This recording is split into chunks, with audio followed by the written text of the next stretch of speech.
রাস্তা দিয়ে চলে যায়, যেতে যেতে দেখে এক পাগল, যার নাম হলো বাহালুল। কি নাম গো? নাম হলো বাহালুল। পাগল বলছে जो दूसरों पे देगा तो जन्नत भी घर दाखिल करेगा, যে 10 টাকা দেবে জান্নাত পেয়ে যাবে। আর হবে না বাবা, বক্তা হাজির আর বলতে পারবে না, শেষ। কিন্তু এই যে একই রেজাল্ট নাম কি বললে, রেজাল্ট কি দিলা ওই রেজাল্ট কি দিলা, ওই রেজাল্ট তো সব কেটে যায়। হ্যাঁ, মুখে এতক্ষণ দিন আমি গলা ছিঁড়েছিল, আপনারা নাটক খেতে পাই যাবেন নাকি? 10,000 টাকা লাগবে। হ্যাঁ,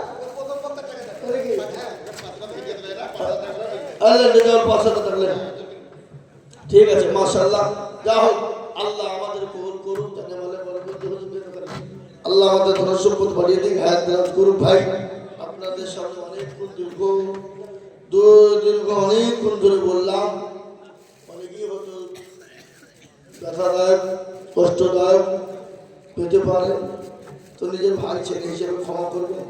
এবার আপনাদের আকর্ষণীয় বক্তা, আজকের এই জলসার মেন আকর্ষণীয় আমার ভাইজান ইয়াসিন সাহেব, তিনি এসে গেছেন, তিনি বক্তব্য দেবেন, বয়ান শুনবেন ধীরে ধীরে ভাবে, তারপরে দোয়া নিয়ে আমরা বাড়ি যাবো ইনশাআল্লাহ। আল্লাহ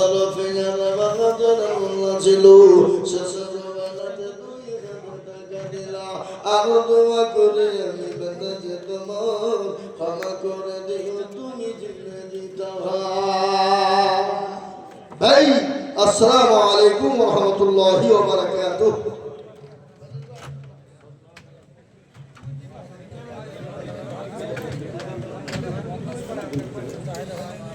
नाराए तकबीर, नाराए तकबीर।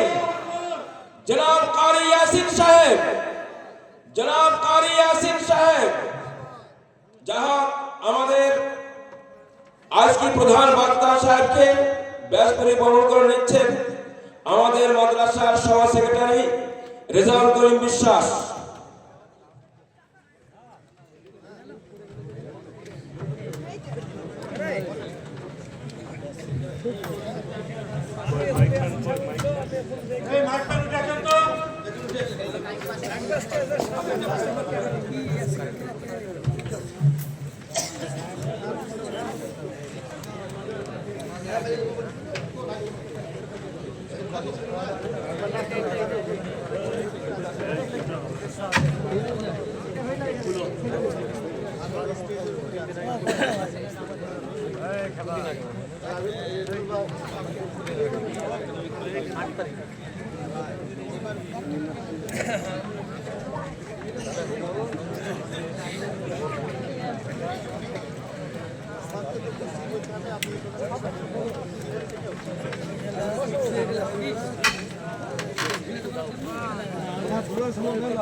হালকা করে লাগাও।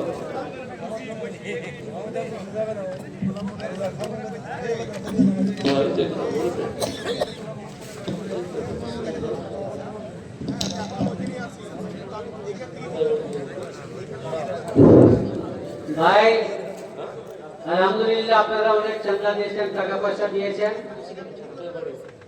এবার জলসা শুনতে হবে, হাদিস কোরআনের কথা শুনতে হবে। আজকাল জলসার প্রধান বক্তা জনাব হাফিজ কারি ইয়াসিন সাহেব, বর্ধমান পুরসা মাদ্রাসার শিক্ষক, তিনি বক্তব্য রাখছেন। জনাব হাফিজ কারি ইয়াসিন সাহেব, পুরসা মাদ্রাসার শিক্ষক, তিনি বক্তব্য রাখছেন। যতক্ষণ পর্যন্ত আপনারা শুনবেন তিনি শোনাবেন, আপনাদের ধৈর্য যত থাকে তিনি শোনাবেন। যখন ধৈর্য খতম হয়ে যাবে তো জলসা ইনশাআল্লাহ তখন দোয়া হয়ে যাবে। কারি ইয়াসিন সাহেব বলছেন।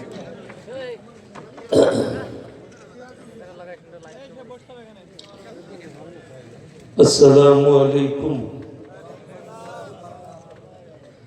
अल्हम्दुलिल्लाहि रब्बिल आलमीन والصلاة والسلام على رسوله الكريم أما بعد فأعوذ بالله من الشيطان الرجيم بسم الله الرحمن الرحيم يا أيها المزمل قم الليل إلا قليلا نصفه أو انقص منه قليلا أو زد عليه ورتل القرآن ترتيلا وإلى مدين آخر فأعوذ بالله من الشيطان الرجيم بسم الله الرحمن الرحيم أرأيت الذي يكذب بالدين فذلك الذي يدب اليتيم ولا يحض على طعام المسكين فويل للمصلين الذين هم عن صلاتهم ساهون الذين هم يراءون ويمنعون الماعون إلى آخر الآية خيركم من تعلم القرآن علمه كما قال عليه الصلاة والتسليم মাননীয় শ্রদ্ধেয় জ্ঞানী গুণী মানী সম্মানী আজকের এই জলসার মাননীয় সভাপতি মহাশয়, শ্রদ্ধের উলামা ইকরাম, হুফাজ ইকরাম এবং আমার জ্ঞানী গুণী মানী সম্মানী মাননীয় শ্রোতামণ্ডল, পর্দার অন্তরালে পর্দা নসিব মায়েরা এবং বোনেরা, আল্লাহর বড় দয়া কৃপা ভালোবাসা আমাদের প্রতি, গোটা বিশ্বের প্রতি। সবাই আল্লাহর শুকর আদায় করে হৃদয় থেকে বলি আলহামদুলিল্লাহ। তারপরে পরে বিশ্ব নবী জনাবে মুহাম্মদুর রাসূলুল্লাহ, সকলে বলুন সাল্লাল্লাহু আলাইহি ওয়াসাল্লাম। তিনার প্রতি শতকোটি দরুদ বর্ষিত হোক, বলুন আমিন সুম্মা আমিন। সবাই একবার দরুদ ইব্রাহিম পাঠ করি। আল্লাহুম্মা সাল্লি আলা মুহাম্মাদিন ওয়া আলা আলি মুহাম্মাদ কামা সাল্লাইতা আলা ইব্রাহিম ওয়া আলা আলি ইব্রাহিম ইন্নাকা হামিদুম মাজিদ। আল্লাহুম্মা বারিক আলা মুহাম্মাদিন ওয়া আলা আলি মুহাম্মাদ কামা বারাকতা আলা ইব্রাহিম ওয়া আলা আলি ইব্রাহিম ইন্নাকা হামিদুম মাজিদ। গুটি কয়েক কথা আলোচনা করব। আল্লাহ আমাদের সকলকে আমলের তৌফিক দান করুন, বলুন আল্লাহুম্মা আমিন। এই গোটা পৃথিবীর সমস্ত কিছুর নিয়ন্ত্রণ কর্তা তিনি হচ্ছেন একমাত্র আল্লাহ।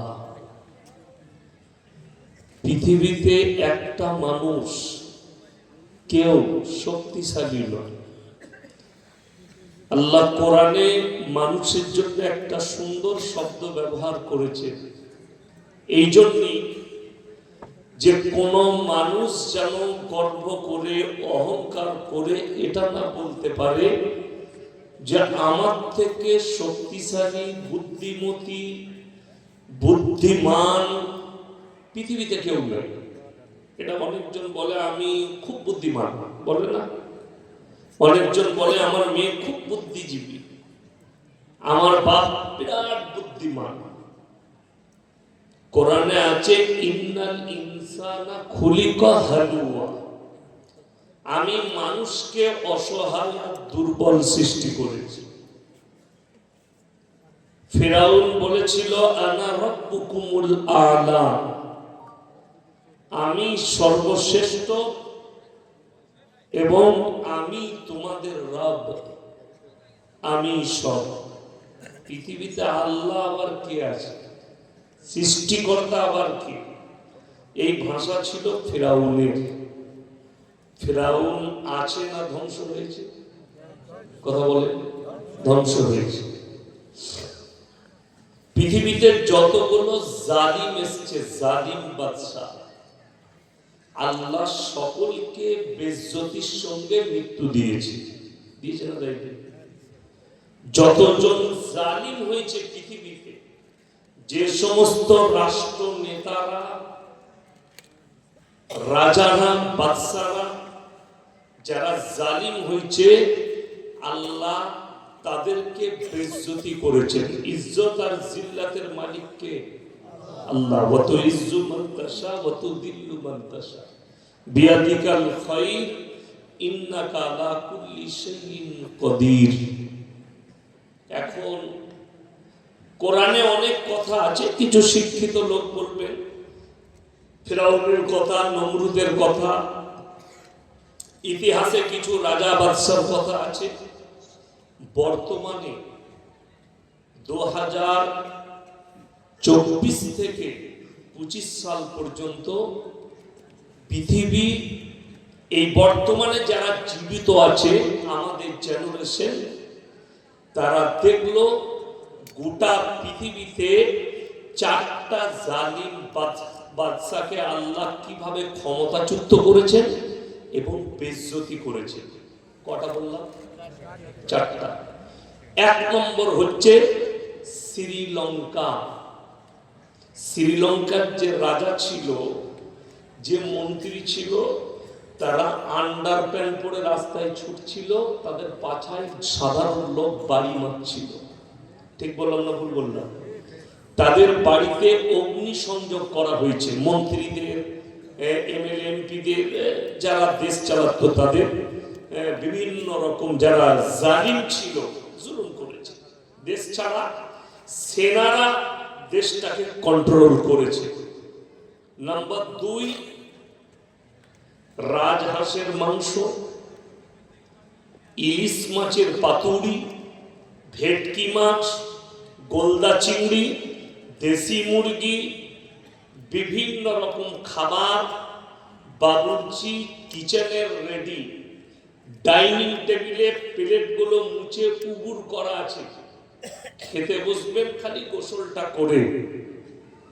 সেনাপ্রধান তার বাড়িতে ঢুকে বললে আপনার কাছে মাত্র 40 মিনিট টাইম আছে, যেটা গুটুবেন গুটান, বেরিয়ে যান দেশ থেকে, তা না হলে জনগণ আপনাকে মার্ডার করবে। তার নাম হচ্ছে শেখ হাসিনা। দেশ ছেড়ে পালাতে হয়েছে না হয়নি? 40 মিনিটের ভেতরে দেশ ছাড়তে হয়েছে, রাঙা ভাত খেতে পায়নি, আল্লাহ বেইজ্জতি করলেন। 2 নম্বর। নাম্বার 3, বাশার আল আসাদ, সিরিয়ার বাদশা। সে এত বড় জালিম ছিল এবং তার গোডাউনে বর্তমানে 4,500 কোটি টাকার খালি 4 হুইলার রাখা আছে, 4 চাকা। কোনোটা 100 কোটি টাকা, কোনোটা 500 কোটি, কোনোটা 700 কোটি, এরকম দাম এক একটা গাড়ি।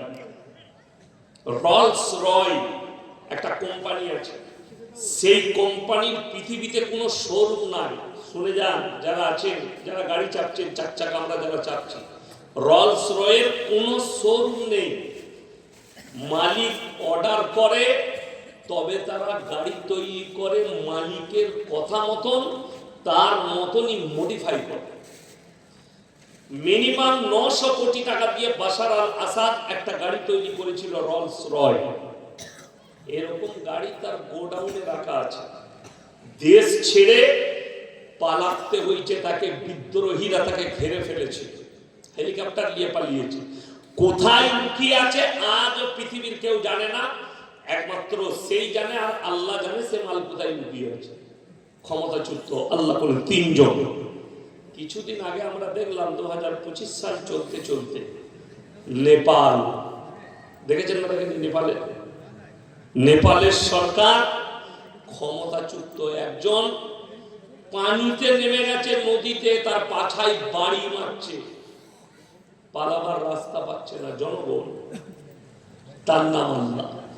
যতজন জালিম হয়েছে, আমার এখানে যারা আছেন, আমার আজকের বক্তব্য অন্য কিছু নয়, একটাই, সেটা হচ্ছে যারা সমাজের নেতৃত্ব দিচ্ছেন, যারা সমাজের নেতা সেজেছেন, তাদেরকে বলছি অন্যায়ের বিরুদ্ধে কথা বলবেন, অন্যায় করবেন না। আপনি গ্রামের নেতা বলে এটা নয়, আপনি যা বলবেন সেটাই হবে। তুমি এটা যদি ভেবে থাকো তো আমার আল্লাহ যেদিনে তোমার বিচার করবে তুমি আর পালাবার রাস্তা খুঁজে পাবে না। ঠিক না ভুল? একদম। এই যেমন আমি কালকেই বলেছি একটা জলসা, যে আমাদের সরকার, কেন্দ্র সরকার দিচ্ছে আবাস যোজনার বাড়ি, রাজ্য সরকার দিচ্ছে বাড়ি করো। কাকে? একটা গরিব মানুষ যার মাটির বাড়ি আছে, বেচারা ঘর ভেঙে গেছে, চলো একটা বাড়ি লাও। ভারত সরকারের স্লোগান, রাজ্য সরকারের স্লোগান, ভারতে একটাও মাটির বাড়ি থাকবে না, সব দালান বাড়ি হবে। 1,30,000 টাকা একজনকে দিচ্ছে, গরিবকে বাড়ি করো। তার নামটা খালি এন্ট্রি হয়েছে কাগজে, তার কাছে ফোন চলে এলো, হ্যালো কোথায় জিনিস, এই যে দাদা বাড়িতে। আচ্ছা, তোর নামটা ভরে দিয়েছি, ওই 10টা দিয়ে দিস। কথা বুঝতে পেরেছেন না পারেন? সমঝদারোं के लिए इशारा काफी है। যারা এইভাবে অন্যায় করে গরিবের টাকাগুলোকে মারছে, তারা হারাম খাচ্ছে। যদি কোনো বাপের বেটা মৌলবি হালাল বলতে পারে, তাকে স্টেজে নিয়ে আসবেন। তোমার মতো চামার ছোট লোক আমার কাছে আসবে না। আর যদি আমার বক্তব্য সহ্য না হয়, গাড়ি আমার রেডি আছে, আমাকে মানা করবেন, নেমে পালিয়ে যাবে। আমি কারো বনে পোয়ানো বক্তা নয়। আমি যেটা বলছি হক বলছি না, না হক বললাম? হক বলছি। তাহলে হ্যাঁ, তুমি যদি বলো আমি ধর্ম মানি না, ইসলাম মানি না, তুমি যা পারবে করো, আমি বলতে পারবো। আমার বন্ধুগণ খুব ভালো করে বুঝবেন, হযরতে উমরে ফারুক কি হয়েছে তোমার?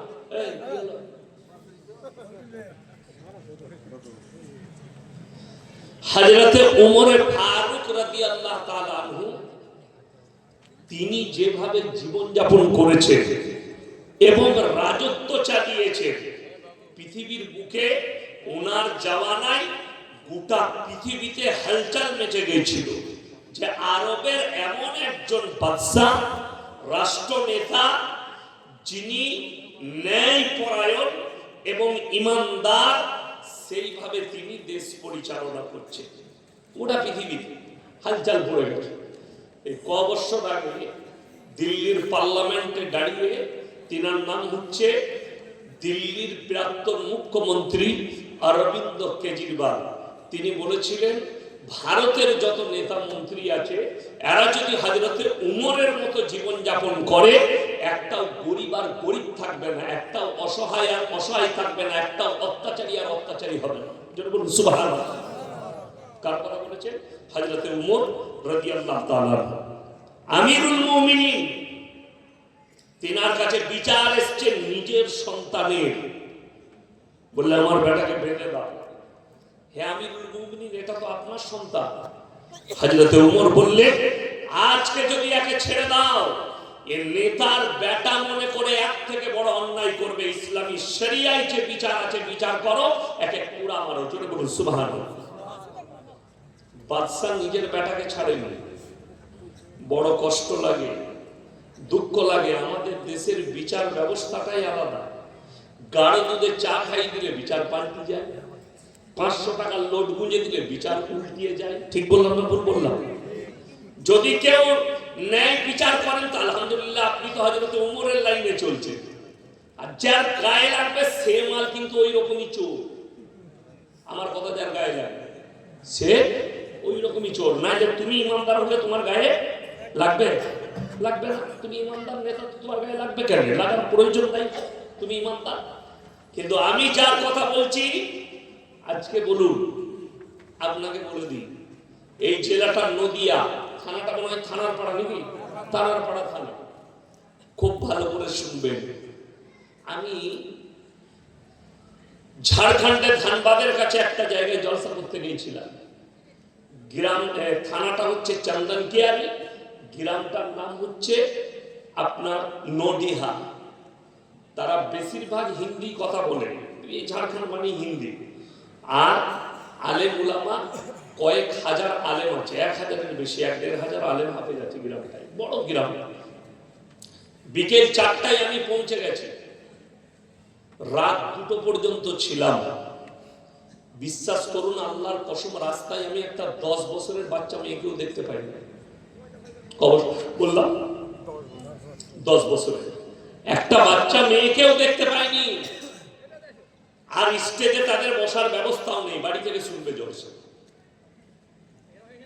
আর আপনার যাতায়াতের রাস্তা ছেলে আর মেয়ে একটাই রাস্তা। ঠিক বললাম না ভুল বললাম? যদি কোনো বাপের বেটা মৌলবি বলে যে এটা শরীয়ত, তার জুতোর মালা পড়ে যাবে না, আমার জুতোটা খুলে তার গলায় পড়িয়ে যাবে, তিনি হালাল বলতে পারে। কেন? আসল কথা, আমাদের সেই গ্রামে আমি খোঁজ নিলাম कि यहाँ का महल इतने अच्छे क्यों है, यहाँ का महल किसने बनाई, এখানকার পরিবেশ এত সুন্দর কি করে হলো, এই গ্রামের নেতৃত্বরা কারা আছে যে এত সুন্দর পরিবেশ? তো আমাকে বললো আমার একজন মুফতি সাহেব বন্ধু আছে ওই গ্রামে, মুফতি মনজর আলম কাসমি, খুব ভালো মুফতি, আমাদের মাদ্রাসায় কিছুদিন শিক্ষকও ছিলেন, ভালো আলেম, আমার খুব ক্লোজ বন্ধু। तो से बोले हमारे गांव में जो है, जो लोग ग्राम को चलाते हैं, गांव को जो चलाते हैं, जिनके इशारे से चलते हैं, वो उलामा है। उलामा हजरत के इशारे से গ্রামের যারা নেতৃত্ব দেয় তারা হচ্ছে আলেমরা। আর আমাদের সমাজ পশ্চিম বাংলায় আমাদিকে খালি দুটো কাজে রেখেছে, হলে আর মূলে। ঠিক বললাম না ভুল বললাম?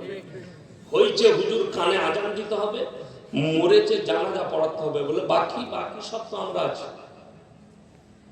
বিয়ের দিন ঠিক করছে কে না? চোর ছেঁচো, মৌলবি নাই সেখানে। তো সেখানে হারাম কাজগুলো আগে হবে না হালালটা আগে হবে? হালালটা।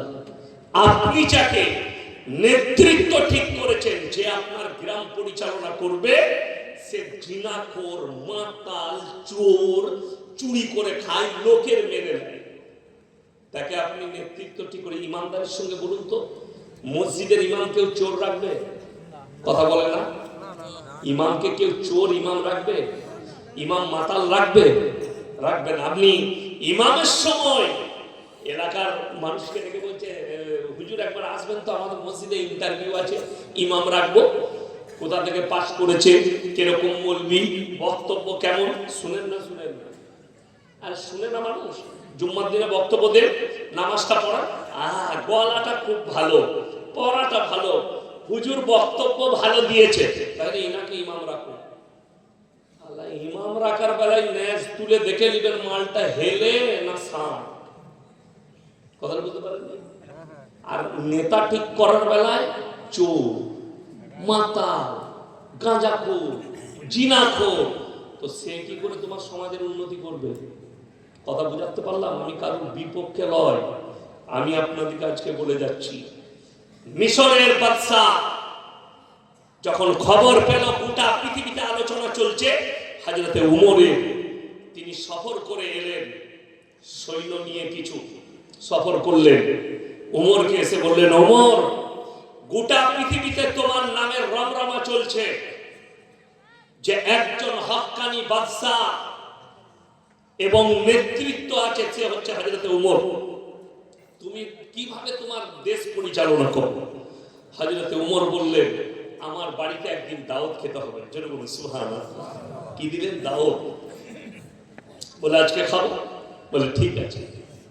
জোহরের নামাজ পড়ে দাস্তারখান লেগে গেছে। বেটা আব্দুল্লাহকে বললে, আব্দুল্লাহ খানা লাগাও। জবের হাতে করে চা বানানো রুটি, কিসের রুটি বললাম? জবের রুটি, আর জৈতুনের তেল একটা পাত্রে। কিসের তেল বললাম? জৈতুন। জৈতুনের তেল আর জবের রুটি, দাস্তারখানে আর কিছু নেই। মিশরের বাদশা বলে উঠল, হে ওমর, তোমার মতো বাদশা, দাস্তারখানের সামান্য এরকম খাবার, তুমি কেমন নেতা? বলে কেন, আপনি কি খান? বলে আমার দাস্তারখানে আখরোট, মুনাক্কা, কাজু, কিশমিশ, পেস্তা বাদাম, দুম্বার মাংস, উটের মাংস পাবে, বিভিন্ন রকম আইটেম পাবে। হযরত ওমর প্রশ্ন করলেন, আপনার প্রজারাও কি ওটাই খায়? বলে আমি তো খোঁজ রাখি না। হযরত ওমর বললেন, আমি ফজরের নামাজ পড়ে আমার যারা সৈন্য আছে তাদেরকে আমি শহরে পাঠিয়ে দিই, প্রত্যেকটা বাড়িতে খোঁজ লাগাও তার বাড়িতে আজকে কি রান্না হচ্ছে। আজকের দিনে আমার শহরে বেশিরভাগ মানুষের বাড়িতে জবের রুটি আর জাইতুনের তেল। আমার প্রজারা যদি জাইতুনের তেল আর রুটি খায়, আমি বাদশাহ যদি ভালো মন্দ খাই, আল্লাহকে জবাব কি করে দেব? জোরে বলুন সুবহানাল্লাহ। এ ছিল হযরতে উমরের জীবন যাপন। আর আমাদের দেশে আধার কার্ড করেন আর ভোটার কার্ড করেন, আর আপনি একটা খালি সই করাতে যান, কি বুঝলেন, দাদা আমার ছেলে চাকরি হবে, সই করে দেন তো। আচ্ছা, বসো বসো বসো, সই করতে বসতে হবে। হ্যাঁ বসো। চেয়ারে বসলে ও লাড়াচাড়া করতে করতে যখন ঘরটা খালি হয়ে গেল, 5,000 লাগবে সই করতে, 5,000। কবরে শুয়োরের ছানা হবে এরকম নেতাদের, আমি বলে যাচ্ছি, মাথায় রাখবেন। এই কওমের পয়সাকে যে অন্যায় ভাবে লুটবে, হযরতে উমরে ফারুক রাদিয়াল্লাহু তাআলা আনহু যেদিন আমিরুল মুমিনিন হলেন, সেদিনে ফজরের নামাজ পড়ে নিজের ব্যবসার মালগুলো নিয়ে বেরিয়ে যাচ্ছে। সাহাবীরা আটকালেন, হে আমিরুল মুমিনিন, আপনি যদি ব্যবসায় চলে যান, আমাদের দ্বীনকে আমাদেরকে শিক্ষা দিবে, ইসলামের পরিচালনা কে করবে? হযরত উমর বললেন, আমার সংসার কিভাবে চলবে? সমস্ত সাহাবীরা একাট্টা হয়ে বললে, আমরা বাইতুল মাল থেকে আপনাকে বেতন দেব। 1 মাস হয়ে গেল, বাইতুল মাল থেকে বেতন পেলেন, মানে ওজিফা পেলেন, যেটাকে আপনারা বেতন বলেন, মসজিদের ইমামের বেতন দেওয়া হলো। পুরো মাসটা চলে গেল, চললো 1 মাস, কিছুটা মাল বেড়ে গেছে। হযরতে ওমর রাদিয়াল্লাহু তাআলা আনহুর বিবি বললেন, হে আমার স্বামী, এই মালটা বেড়ে গেছে, আমাদের সংসার চালিয়ে সামনের মাসে কাজে লাগবে। হযরতে ওমর বললেন, আমার সঙ্গে যা ওয়াদা করেছিল তার থেকে বেশি মাল আমার বাড়িতে চলে এসেছে, এটা কওমের মাল, বাইতুল মালে ফেরত দিতে হবে। হযরত ওমর সেই মালগুলো নিয়ে গিয়ে বাইতুল মালে ফেরত দিলেন। জোরে বলুন সুবহানাল্লাহ। আর এরা, আপনি বলছেন আমি গ্রামকে নেতৃত্ব দিই, আপনি কওমের মালকে লুটে খাচ্ছেন, এটা শরীয়ত নয়। আপনি যদি বলেন আমি নবীকে মানি না, আল্লাহকে মানি না, তুমি শুয়োর খাও, কুকুর খাও, আমার কোনো যায় আসে না। কিন্তু যদি বলো আমি আল্লাহকে বিশ্বাস করি, তোমাকে হারাম খাওয়ার শর্ত, আল্লাহর কসম করে বলছি, যারা হারাম খাবে তারা যদি কাবা ঘরে বসে দোয়া করে, দোয়া আল্লাহর বারগাহে কবুল হবে না, এটা রাসূলের হাদিস। দোয়া হারাম খেলে দোয়া কবুল হবে? হবে না। কাবা ঘরে করলেও দোয়া হবে না। ভাইয়ের সম্পত্তিগুলো লিখে নিয়েছে, লুকিয়ে বাপকে নিয়ে গিয়ে হসপিটাল নাম করে ভাইয়ের মাল মেরে নিয়েছে, বোনের সম্পত্তি মেরে নিয়েছে, নিয়ে গলায় মালা পরে উমরা করতে যাচ্ছে। তোর উমরা হবে, কবরে কি হবে তুই চিন্তা কর, তোর হজ বেরুবে কবর। মানে আমি হাজি হয়ে চলেছি, বিরাট ব্যাপার, গুনাহ সব মাফ হয়ে গেল। কাবা ঘরের ফাঁস কাতারে নামাজ পড়বি, কিন্তু যদি কেউ কারো হক মারে, কিয়ামতের দিন আল্লাহর কাছে হিসাব দিতে হবে। মাথায় রাখবেন, হকের জিত আছে না, না হকের জিত আছে? কথা বলে না, হকের জিত আছে। সময় আপনি বলছেন যারা তো না হক পথে আছে তারাই লাভবান।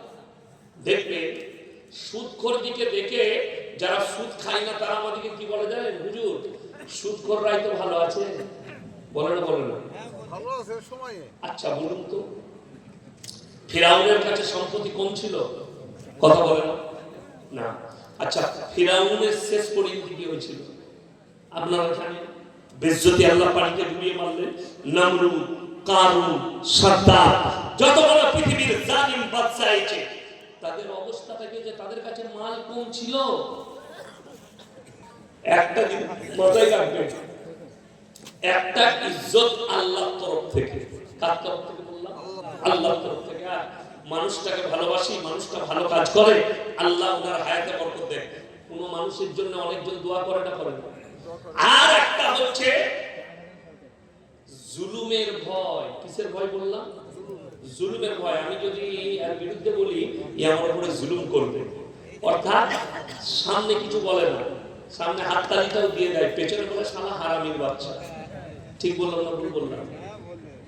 আমি তো কালকের জলসায় বলেছি, কালকে আমি মুর্শিদাবাদে ছিলাম, কি বলেছি জানেন?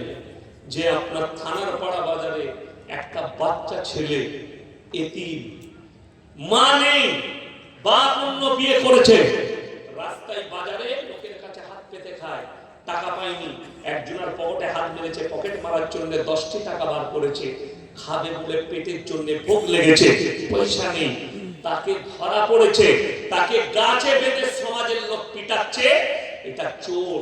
যে পেটের দায়ে চুরি করলো 10টি টাকায় এতিম, তাকে চোর বলে গাছে বেঁধে পিটাচ্ছে। আর যে লোকটা কমের লাখ লাখ কোটি কোটি টাকা মেরে নিচ্ছে, গরিবের মালকে অন্যায় ভাবে মেরে নিচ্ছে, তাদেরকে আমরা স্টেজে নিয়ে এসে ব্যাচ পরিয়ে, মালা পরিয়ে, হাততালি দিয়ে সংবর্ধনা দিচ্ছি। ঠিক বললাম না ভুল বললাম? সে তো সব থেকে বড় চোর। তাহলে তুমি চোরকে সাপোর্ট করলে না কাকে সাপোর্ট করলে? তুমি নিজে বিচার করো। আমি কারোর নাম নিলাম, এখন কারো গায়ে লাগলে সে মাল চোর, পরিষ্কার কথা, আমি কারোর নাম নিই। এখন সুদের বয়ান করলে সুদখোররা গাল দেয়। সেদিনে একজন বলছে আপনাদের নদিয়াতে, হুজুর সুদের বয়ান তো ওইখানে করলে আপনাদের তুই পাক্কা সুদখোর। আমি সব জায়গায় সুদের কথা হারাম বলবো, সব জায়গায় বলা দরকার আছে। ভালো করে বলেন। আচ্ছা বলুন তো, আপনাদের এখানে নিশ্চয়ই সুদখোর নাই, আমি এত বয়ান করছি না? আছে? তাহলে এখন বলুন, যারা সুদ খাচ্ছে তারা মায়ের সঙ্গে জিনা করছে। এটা আমার ভাষা নয়, নবীজির ভাষা। কার ভাষা বললাম? নবীজির হাদিস এটা। যারা সুদ খাচ্ছে, মায়ের সঙ্গে, আপন জন্মদাতা মায়ের সঙ্গে জিনা করার পাপ করছে। যে সুদ খাচ্ছে সেই লোক আল্লাহর সঙ্গে যুদ্ধ ঘোষণা করেছে। আর আমি বলে যাচ্ছি, আল্লাহর কসম, তার বিবি, তার সন্তানের কারো দোয়া কবুল হবে না। যেহেতু হাদিসে আছে হারাম খেলে আল্লাহ দোয়াকে কবুল করেন না। যারা সন্তানের মুখে হারাম খাবার তুলে দেবে, আল্লাহ তাআলা বলেছে সেই সন্তান নেক হতে কথা বলে পারে না, সেই সন্তান নেক হবে না। এরপর সুদের কথা বললে তোমার গায়ে লাগে কেন? নিশ্চয়ই তুমি সুদ খাও, তোমার বাপ খায়, তোমার বেটা খায়। আজকে কষ্ট লাগে, বেঈমান কাফেররা কটা জলসা করবে? প্রত্যেক দিন জলসা, রোজার আগের দিন পর্যন্ত জলসা, ঈদের দিনে জলসা দেবো না। 50টা আমার বন্ধুকে ফোন করে, এমন এমন লোককে ফোন করেছে, আমি যাদের কথা কাটতে পারবো না, যে ঈদের দিনে জলসার ডেটটাও লেখা করেছে। আমি ঈদের দিনে জলসা করবো না, কিন্তু বলে হুজুর একবারই লাস্ট কেসে খালি 1 ঘন্টা বলবেন, হুগলি ডিস্ট্রিক্টে।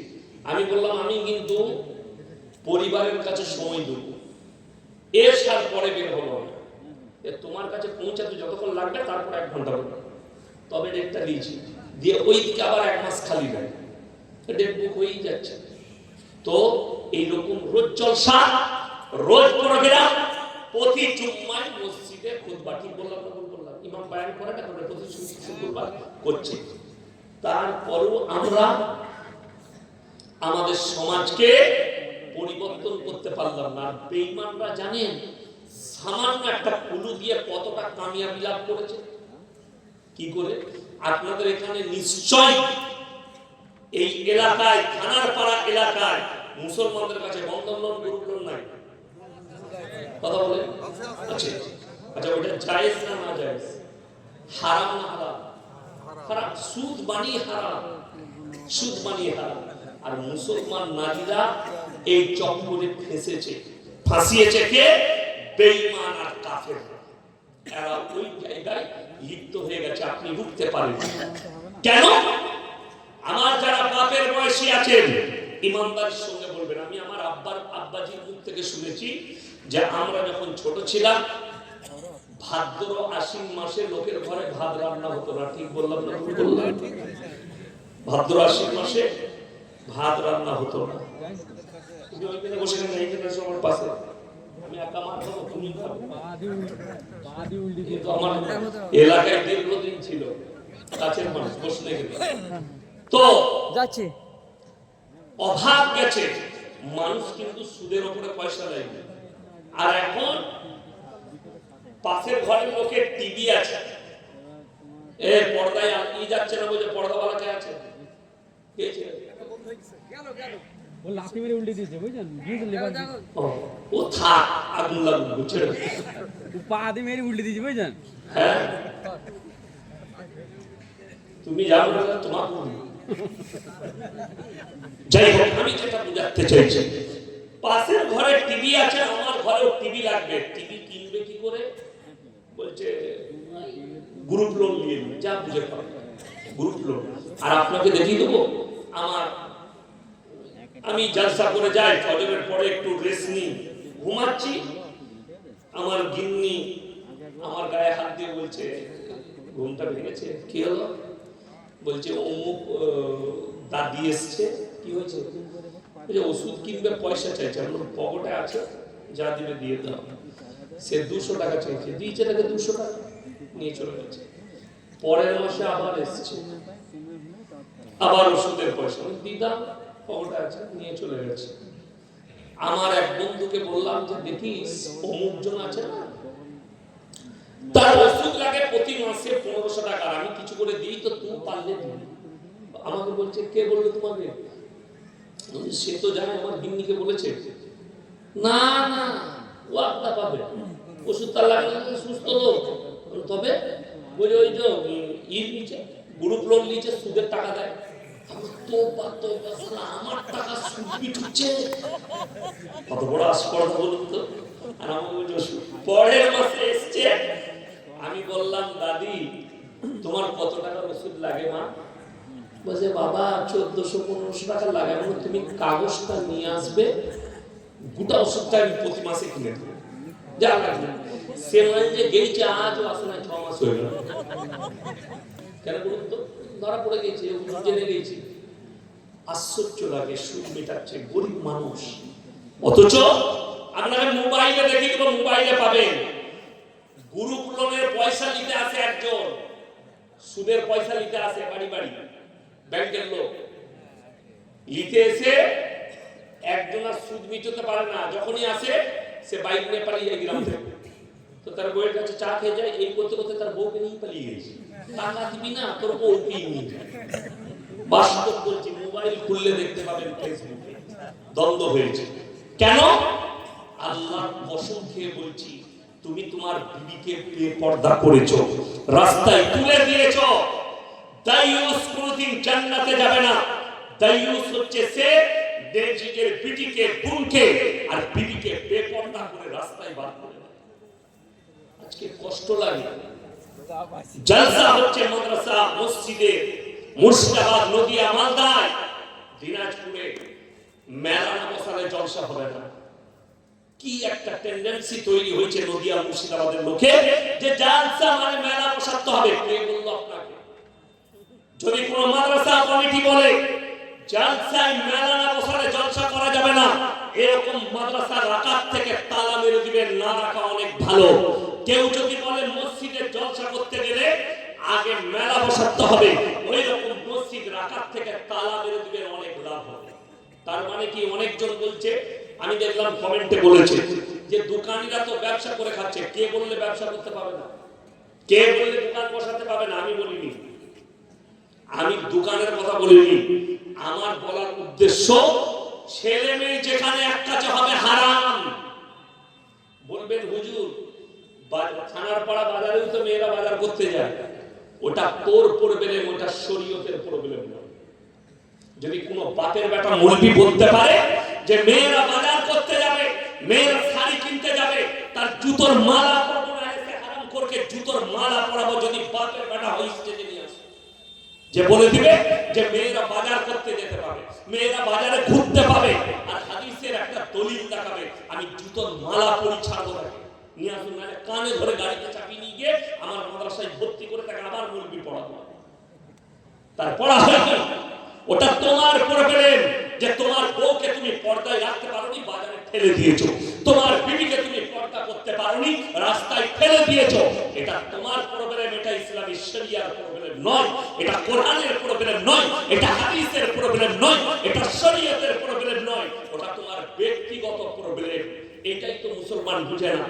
অনেকজন মনে করে যে মেয়েরা বাজারে যাবে, এটা শরীয়ত। কোন বাপের বেটা মুরবি বলে দেখতো, রেকর্ডিং হচ্ছে গোটা পশ্চিম বাংলা তথা ভারতবর্ষে যতগুলো আলেম আছে, সে দেওবন্দি হোক, আহলে হাদিস হোক, বেরেলি হোক আর ফুরফুরা হোক, কোন বাপের বেটা যদি প্রমাণ দেয় মেয়েরা বাজার ঘুরবে,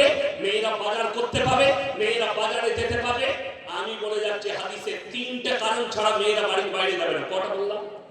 তিনটে। এটাই জলসা আসছে নাকি দেখবেন। নাম্বার 1, শরীর যদি অসুস্থ হয়, কি হয়? শরীর খারাপ হয় না আমাদের? নারী পুরুষের আল্লাহর তরফ থেকে ওটা নিয়ামত, রোগ হতেই পারে। পর্দার সহিত ডাক্তারের কাছে যেতে পাবে। নাম্বার 2, কাছের আত্মীয় মারা গেলে যেতে পাবে। কোথাকার বললাম? কাছে, দূরের লয়। কিন্তু বিশ্বাস করুন, মরা বাড়িতে ভিড় কাদের বেশি? কথা বলে না? মেয়েদের। আচ্ছা, উঠতে পেরেছি। আমার আব্বাজিকে একদিন আমি বলছিলাম যে আপনি কতদিন জলসা করছেন? বলে আমি 60 বছর জলসা করছি পশ্চিম বাংলার মাটি। যারা আমার বাপের বয়সী আছেন তারা অনেক দিন থেকে মৌলানা শওকত আলী সাহেবকে দেখছেন, ঠিক কি না? বক্তা তো গোলাম আহমদ মুর্তজা সাহেব মরহুম, আল্লাহ জান্নাতি করুন, মৌলানা শওকত আলী সাহেব। তখন বক্তা হাতে গোনা কজন ছিল। আর নদিয়ার আমাদের হাফেজ নজরুল সাহেব ছিলেন, ইমাদউদ্দিন সাহেব ছিলেন। এ আজিজুল তো কালকে ছেলে, আমি কালকে ছেলে। তো আমি বলছিলাম আপনি 7 বছর বক্তব্য দিয়েছেন, মেয়েদের মরা বাড়ি বন্ধ করতে পারেননি। আপনারা কি মনে করছেন দুঃখ পালনটা কি শরীয়তে নাই? কথা বলে না? দুঃখ পালন শরীয়তে আছে, শরীয়ত মোতাবেক আছে। আপনি জানেন না ওটা আপনার ব্যর্থতা, আমি জানি না ওটা আমার ব্যর্থতা। আমার দাদি মারা গেছে, আমি আজ পর্যন্ত মিলাদ দেখিনি। আমাদের ঘরে মিলাদ হয়নি। আচ্ছা, শুনেছেন কোন হুজুরের ঘরে মিলাদ হচ্ছে? কথা বলেন না? না, হুজুর নতুন বাড়ি করেছে, মিলাদ করা লাগে না। কিন্তু আপনি করলেই আমি বলবো মিলাদ কর, বরকত হবে না। ঠিক নয়? এইটাই তো প্রবলেম। সেই পাথর চাকরিতে একটা ব্যাকা ঝাঁটা আছে খাদিমের কাছে, সেই দেখবেন ময়ূরের পালক, দেখবেন ময়ূরের পালক, সেই পালক গুলো ব্যাকা পারা আছে। তো যারই জ্বর হয়, বাবা খুব জ্বর ছাড়ছে, হুজুর ঝাঁটা করে ঝেড়ে দিবেন, জ্বর ভালো হয়ে গেল। আর ওর যখন জ্বর হয়েছে, সিউড়ি হসপিটালে হাত করে লাইন দিয়েছে। একজন বললে বাবা আপনি এখানে? বলে জ্বর বাপু। বলছে তো তোমার সেই ঝাঁটাটা বোতলটা ঘরের ঝাঁটা পরে দিয়ে কাজে লাগে, নিজে লাগে না। এই হচ্ছে আমাদের হালাত। আল্লাহ মাফ করুন। মুসলমান জাতি আজকে পদদলিত, অপদস্থ। শরীয়তটাকে আপনি বুঝতেই পারেননি, তার কারণে। ইসলাম যদি বুঝে যেতে, আপনার কাছ থেকে পৃথিবীর একটা মানুষও কষ্ট পেত না। আজকে দেখলাম আমাকে একজন মেসেজ করেছে যে মুসলমান বেশিরভাগ টেররিজম হয় কেন? টেররিজম মানে আতঙ্কবাদী, জঙ্গি। তাকে আমি মেসেজে উত্তর করলাম, ভাই গান্ধীজিকে যে মেরেছিল গডসে, তিনি কি মুসলমান ছিলেন না কোনো মাদ্রাসার ছাত্র ছিলেন? একটু দয়া করে ভাই বলে বললাম, উত্তরটা দিবেন। ইসলামে টেররিজম নেই, ইসলামে আতঙ্কবাদীর স্থান নেই। কেউ যদি মানুষকে মার্ডার করে, এটা শরীয়ত নয়, ইসলাম নয়। তাকে আমি বললাম কোরআনে আছে, কোন মানুষ যদি কোন মানুষকে অন্যায়ভাবে হত্যা করে, সে যেন গোটা মানব জাতিকে হত্যা করলো। এখানে আল্লাহ ধর্মের কথা বলেনি। কোন মানুষ যদি কোন মানুষের উপকার করে, গোটা মানব জাতির উপকার করলো। আল্লাহ এখানে ধর্মের কথা বলেনি। তোমার বাড়ির পাশে দেখো না কে আছে, হিন্দু হোক, মুসলিম হোক, খ্রিস্টান হোক, দাস হোক, যে ধর্মেরই হোক, ক্ষুধার্ত হলে খাবার দাও, বস্ত্রহীন হলে বস্ত্র দাও, বিপদে পড়লে পাশে দাঁড়াও। এইটাই হচ্ছে নবী সাল্লাল্লাহু আলাইহি সাল্লামের আদর্শ। বলুন সুবহানাল্লাহ। এটা ইসলাম। আপনার পাশে কে আছে দেখার দরকার নেই, সে বিপদে আছে, আপনি তার উপকার করুন। ধর্ম দেখো না, ধর্ম দেখলে তুমি নবীর উম্মতি হতে পারবে না। প্রয়োজন নেই ধর্ম দেখা, বিপদে পড়েছে তার উপকার করুন। আমার বন্ধুগণ, দয়া করে বলছি, মরা বাড়িতে মায়েরা ভিড় করে। দেখুন, ইসলামকে নিয়ে একটা টোল হয়েছে গত 7 মাস আগে। আমাদের বর্তমানে একটা মার্ডার হয়েছিল, মার্ডার। আপনারা মোবাইলে যারা যুবক আছে তারা দেখেছে, মিডিয়াওয়ালা এসছে, বললে কি করে মারামারি হলো, কেন মার্ডার করলো? বলছে কি করে মারলো জানি না, মাগো 5 জন ছিল মাগো, কুচি কুচি করে কেটে দিলে মাগো, শুনেছিলেন আপনারা? বিরাট ভাইরাল গান হয়েছে, ডিজে হয়েছে, ভাইরাল হয়েছে, মানুষ টোল করেছে। এটাকে আপনি ইসলাম মনে করছেন? যাই হোক, সেই মায়েরা তাদের বাড়ি, তাদের পুরুষের, তাদের পরিবারের ব্যর্থতা যে তারা শরীয়ত জানে না, এটা কাঁদার আর দুঃখ পালনের শরীয়তি নিয়ম নয়। আল্লাহর রাসূলের হাদিস, তোমরা দুঃখ পালন করবে বুক চাপড়িয়ে নয়, জামা ছিঁড়ে নয়, মুখ মুছে নয়, চিল্লিয়ে কাঁদারে নয়। আমাদের দেশে হযরত হোসেন রাদিয়াল্লাহু তাআলা শহীদ হয়েছেন না হয়নি? হয়েছে। আপনি আচ্ছা বলুন, ইসলাম সত্যের উপরে ঠিক আছে না মিথ্যার উপরে? কথা বলে না, সত্যের উপরে। কিন্তু আমরা বেশিরভাগ মিথ্যাকে প্রশ্রয় দিই না। একটা মানুষের কটা খবর? কথা বলে না, একটা খবর তো। আপনি জানেন হযরত হোসেনের কতগুলো কবর আছে? আচ্ছা, কারবালাটা কোথায়? থানার পাড়ায় তো নাকি? তবে হ্যাঁ, কারবালাটা কোথায়? তোমার গ্রামে? ডোকলায়? জানেন না। ইরাকে কোথায় বললাম?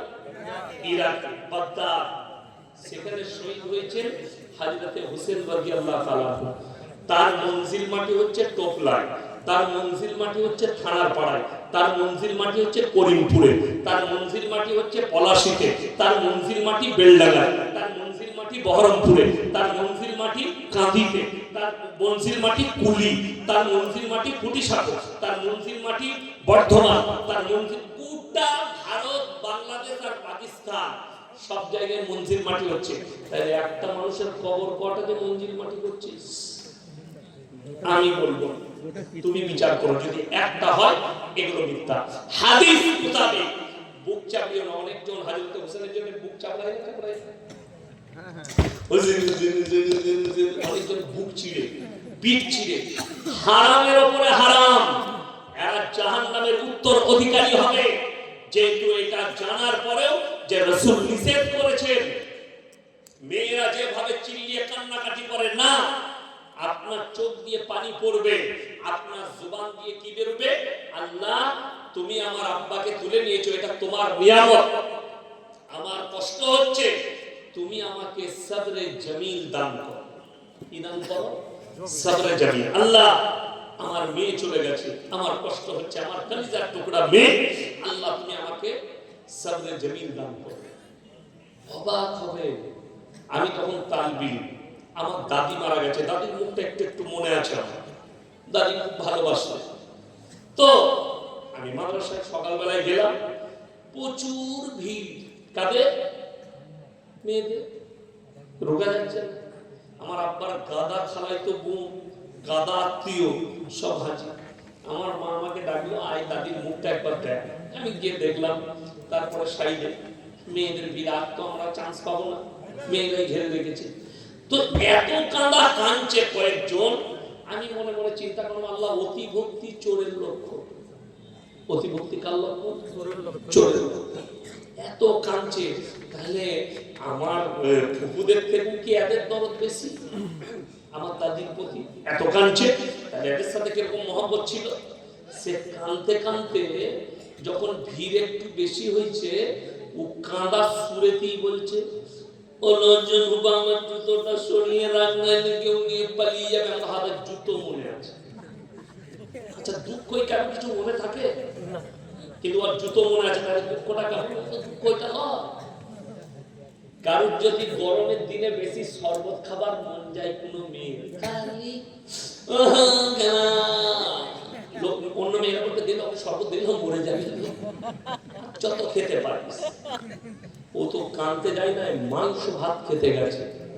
আমার মায়েরা শোনো, নিকটবর্তী আত্মীয় ছাড়া সেখানে যাওয়া ইসলামী অনুমতি দেয়নি ইসলাম।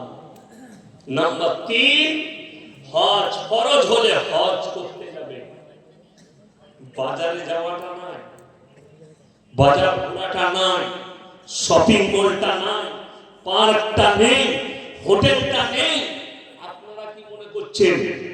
হে আমার যুবক শোনো, নবীজির জামানায় হাম্মাম ছিল। হাম্মাম, হাম্মাম মানে জানেন কি? বুঝিয়ে দিই।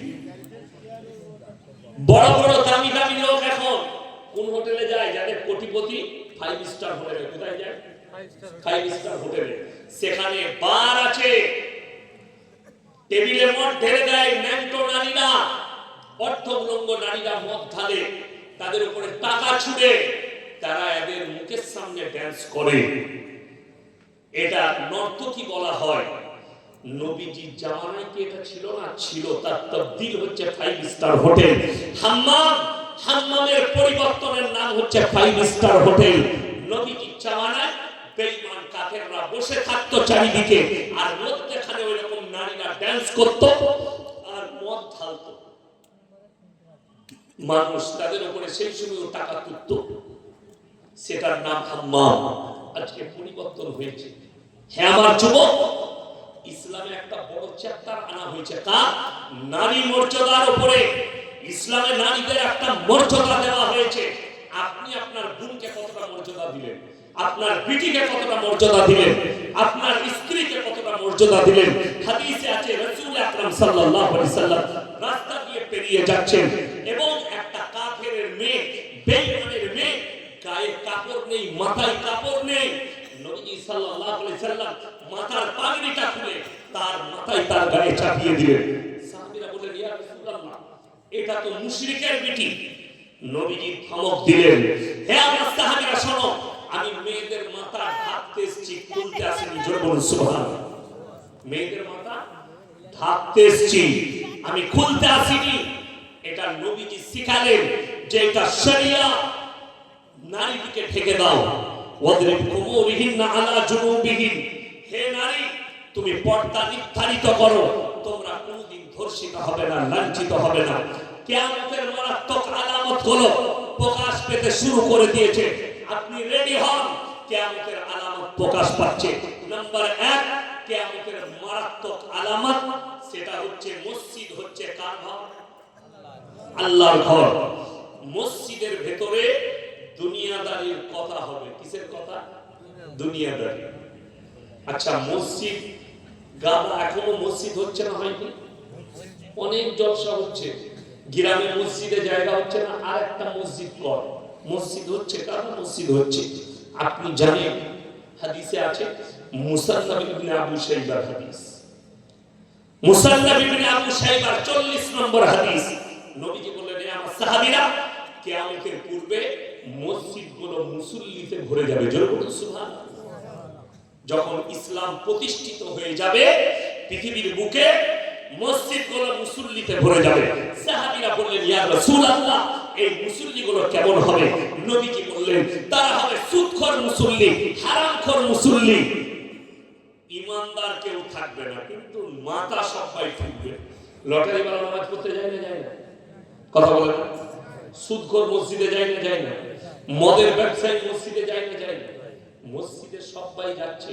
আচ্ছা বলুন তো, সুদখোরের নামাজ কবুল হবে? কথা বলে না? লটারি ব্যবসায়ী নামাজ কবুল হবে? মদ ব্যবসায়ী নামাজ কবুল হবে? যারা নেশার দ্রব্য জিনিস বিক্রি করে তাদের নামাজ কবুল হবে? হবে না। তাহলে আপনি জানেন, কিন্তু আপনি বলতে পারেন না। যত দোষ নন্দ ঘোষকে না মৌলভীরা।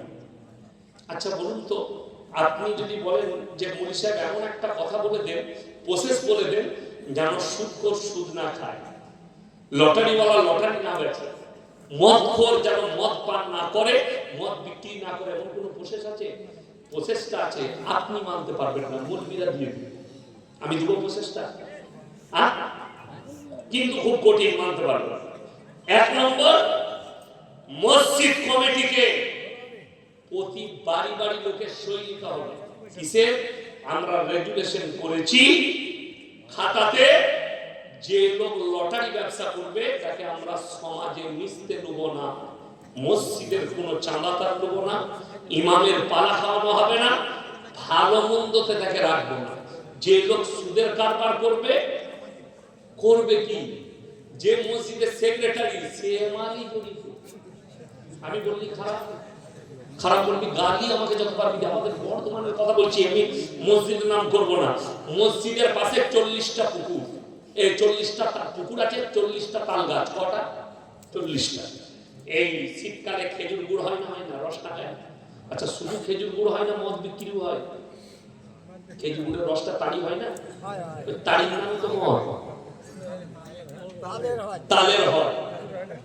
তোমার জানা নাই খেজুরেরও হয়, খালি বাকরটি মেরে দিই, ওর নাম বাকর, মেরে দিলি মালটা হয়ে গেল মদ।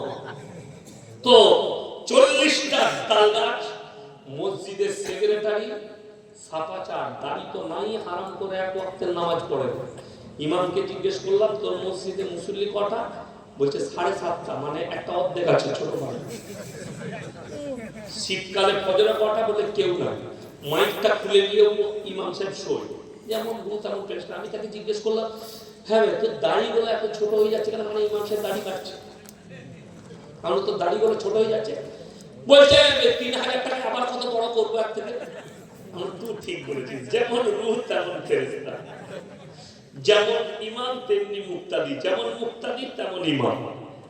চায়ের দোকানে বসে ইমাম পায়ের উপরে পা তুলে, সেক্রেটারি আর বসেছে, এ চা দে তো, দুটো চা খেয়ে নিলে।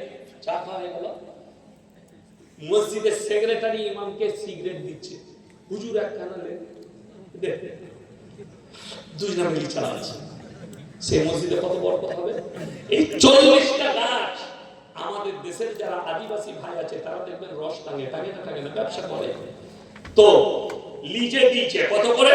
বলে পুরো সিজের রস টাঙবি 2000 করে টাকা, 40 দুগুণে কত? 80,000। ওই টাকা মসজিদে লাগবে।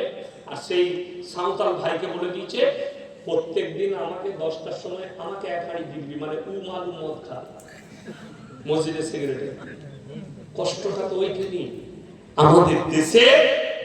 আমি বলে যাচ্ছি পুরো নদিয়া ডিস্ট্রিক্টে যদি এই টোপলা মাদ্রাসায় আসে, নদিয়া ডিস্ট্রিক্টের সমস্ত গ্রামের মানুষ যে আমাদেরকে কাগজে লিখে দেন কোন কোন গুণগুলো থাকলে মসজিদ কমিটিতে থাকতে পাবে। আমি বলছি 100টা সেক্রেটারির মধ্যে 95টা সেক্রেটারির নামটা এইভাবে কাটা যাবে। ঠিক বললাম না ভুল বললাম? এইভাবে। নাম্বার 1, ইমামের অবর্তমানে নামাজ পড়াবার যোগ্যতা থাকতে হবে। তার সব থেকে ভালো যোগ্যতা হচ্ছে কি যোগ্যতা? বিড়ি খাওয়া। আচ্ছা আপনাদের ওখানে সাউন্ড হলো না? ওইটাই সকালবেলায় উঠে ইমাম সাহেব মসজিদের পায়খানা করে পায়খানা করে। আমাদের দেশের কিছু লোক আছে রমজান মাসে দেখবেন তারাবির পরে মসজিদের বাইরে মনে হচ্ছে ভাটা চলছে, ইট ভাটা। আর এই মাগরিবের পরে নামাজ শেষ হওয়া মাত্র মসজিদ আর ফজরের সময় সেহরির পরে কে মানা করবে? এদিকে কষ্টটা ওইটাই। আমার বন্ধুগণ, আমি আপনাকে হক বুঝাচ্ছি, আপনি মানলে আপনার ফায়দা, নাহলে আপনার ফায়দা। আপনি না মানবেন, আপনি জব দিবেন। কারণ জব আমি দিতে যাবো, টোপলার মানুষের জব ইয়াসিন দিবে না এই মৌলবি দিবে? বলুন কোন মৌলবি দিবে? কেউ দিবেন, আপনি নিজে দিবেন। কেন? কোরআনে আছে আতিকুম ইয়াউমাল কিয়ামতি ফারদা। যখন কিয়ামতের দিনে মানুষ নারী পুরুষ হাজির হবে, সবাই আমার কাছে একা একা হাজির হবে, কেউ সাথে কেউ থাকবে না, কোনো দল পার্টি মেজরিটি মাইনরিটি কিছু থাকবে না, সবাই একা একা হাজির হবে আমার সামনে। আমার বন্ধুগণ, আমি আপনাকে যেটা বুঝাতে চাইছি, সবাই নিয়ত করুন আমরা হালালের উপরে চলবো, বলুন ইনশাআল্লাহ। হারামকে বর্জন করুন। আমি বলে যাচ্ছি আপনি শাক ডাল খান, যে লোকটা হালাল পথে চলে, হালালের উপরে চলে, সেই লোকটাকে মসজিদের কমিটি করুন। তার পয়সা না থাকুক, সেই লোকটা যে 5 ওয়াক্তের নামাজি হবে। বড় কষ্ট লাগে আমাদের দেশে 100টা জলসা হলে 90টা জলসা কমিটি বেনামাজি নামাজি পড়ে। ঠিক বললাম না ভুল বললাম? পড়াবো আমি পশ্চিম বাংলায় জলসা হুজুরকে দাওয়াত দিয়ে করিয়ে দিয়েছে, জলসা হুজুরকে দিয়ে করিয়ে দিয়েছে, কিন্তু নামাজ জীবনে তারা পড়ে না। কেন? হুজুর এসে দোয়া করে দিয়েছে। কখন চা আনতে বলেছে, যে চা কোথা থেকে আসছে? জাপান থেকে না জার্মান থেকে? জাহাজে খালি হয়ে যায়। পানির বোতল নাই কেন?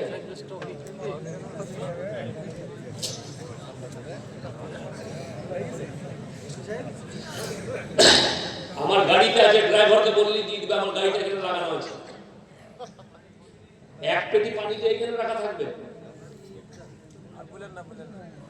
আমার বন্ধুগণ, আমার ভাই, অনুরোধ করে বলছি, প্রত্যেকটা ভাই হাত তুলে বলুন আমরা হালালের উপরে চলবো ইনশাআল্লাহ। আমার যুবক যারা আছো তাদেরকে বলছি, তোমরা সমাজের জন্য নিয়ত করে নাও যে আমরা 5 ওয়াক্তের নামাজি হব, হালাল পথে চলবো, সমাজকে নেতৃত্ব তোমরা দাও। যদি বাঁচাতে চাও পরিবারকে, নিজেকে, নিজের সন্তানকে, যদি বাঁচাতে চান, জান্নাতে যেতে চান। নাম্বার 2, কিয়ামতের মারাত্মক আলামত হচ্ছে অশিক্ষিত মূর্খরা নেতৃত্ব দিবে আর শিক্ষিতরা বসে থাকবে চুপচাপ। এটা কিয়ামতের 2 নম্বর আলামত প্রকাশ হয়ে গেছে। নাম্বার 3, রাস্তাঘাটে গাধার মতো নারী পুরুষ জিনা করবে। কিসের মতো বললাম? গাধার মতো নারী পুরুষ জিনা করতে লাগবে।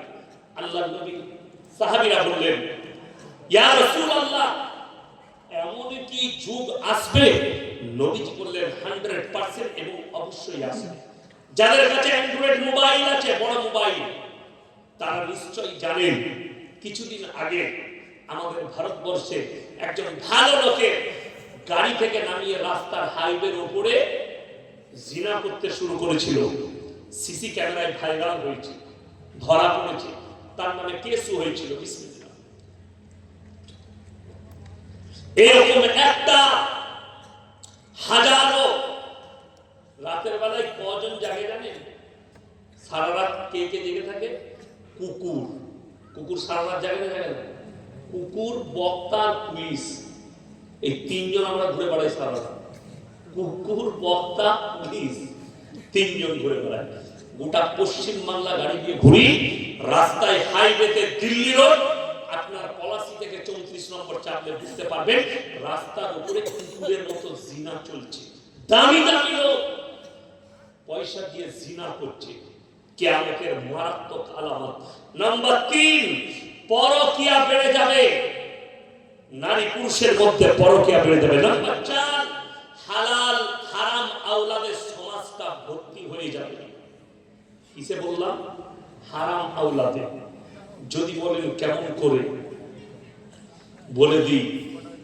স্বামী থাকে আপনার সৌদিতে, স্বামী থাকে কেরলায়, স্বামী পয়সা পাঠাচ্ছে, স্ত্রী পরকীয়ায় জড়িত আছে, পরকীয়া করছে। এটা মারাত্মক একটা রোগ। আল্লাহর নবী সাল্লাল্লাহু আলাইহি সাল্লামের হাদিস, হে আমার সাহাবীরা, কিয়ামতের পূর্বে বর্বরতার যুগের পাপগুলো মডেলিং হয়ে তোমাদের কাছে ফিরে আসবে। বর্বরতার যুগের পাপ কি জানেন? মারাত্মক পাপ সমকামী। সমকামীর প্রমোট চলছে জানেন?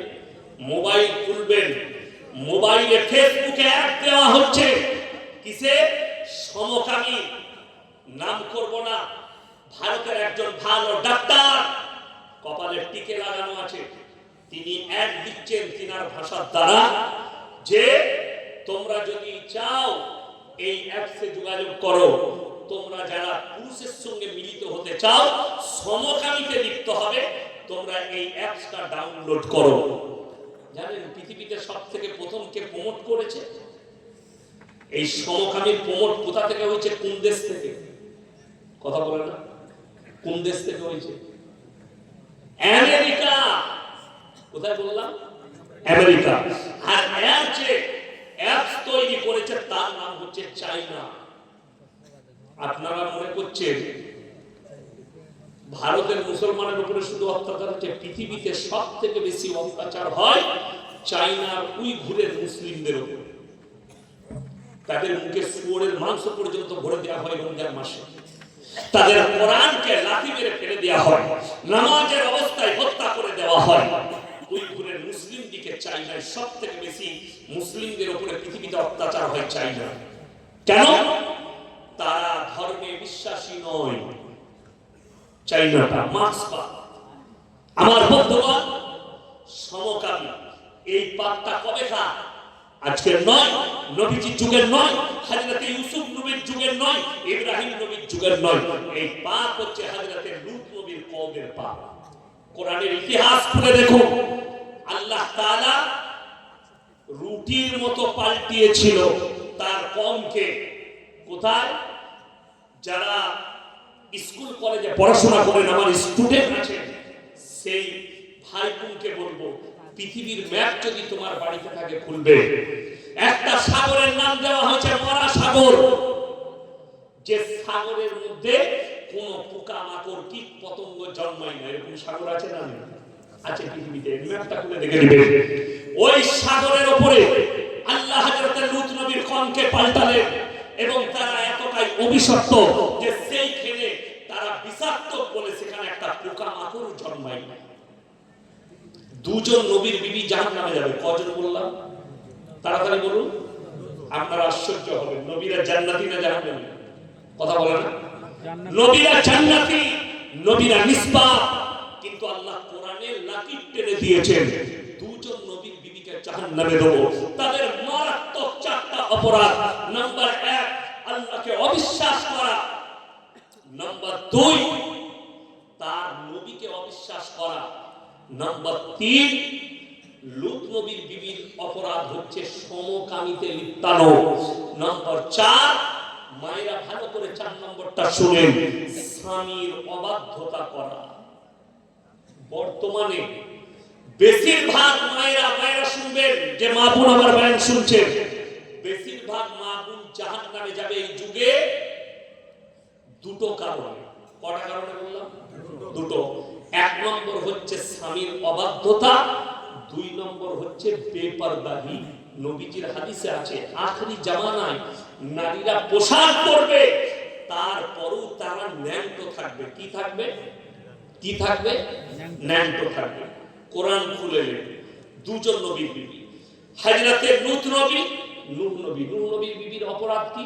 আল্লাহকে না মানা, স্বামীর অবাধ্যতা করা, শিরকে লিপ্তানো, আল্লাহ ব্যতীত অপরের বিশ্বাস আনা এবং আল্লাহর নবীকে না বিশ্বাস করা।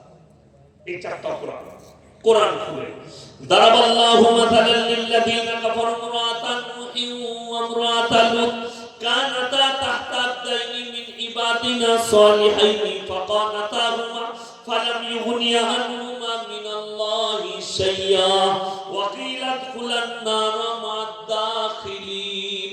আমার দুজন লাজাম নবী, হাবিব পয়গম্বর নূহ নবী আর লূত নবী দুজনের বিবিকে জাহান্নামে দেব। তারা নবী হওয়ার পরও আটকাতে পারবে না। ফিরাউন জাহান্নামী না জান্নাতি? বাবা তাড়াতাড়ি বলে না। জাহান্নামী। তার বিবি আসিয়া জান্নাতি আমার আল্লাহ কোরআনে ঘোষণা করলেন। জোরে বলুন সুবহানাল্লাহ। তার বিবি আসিয়া জান্নাতি।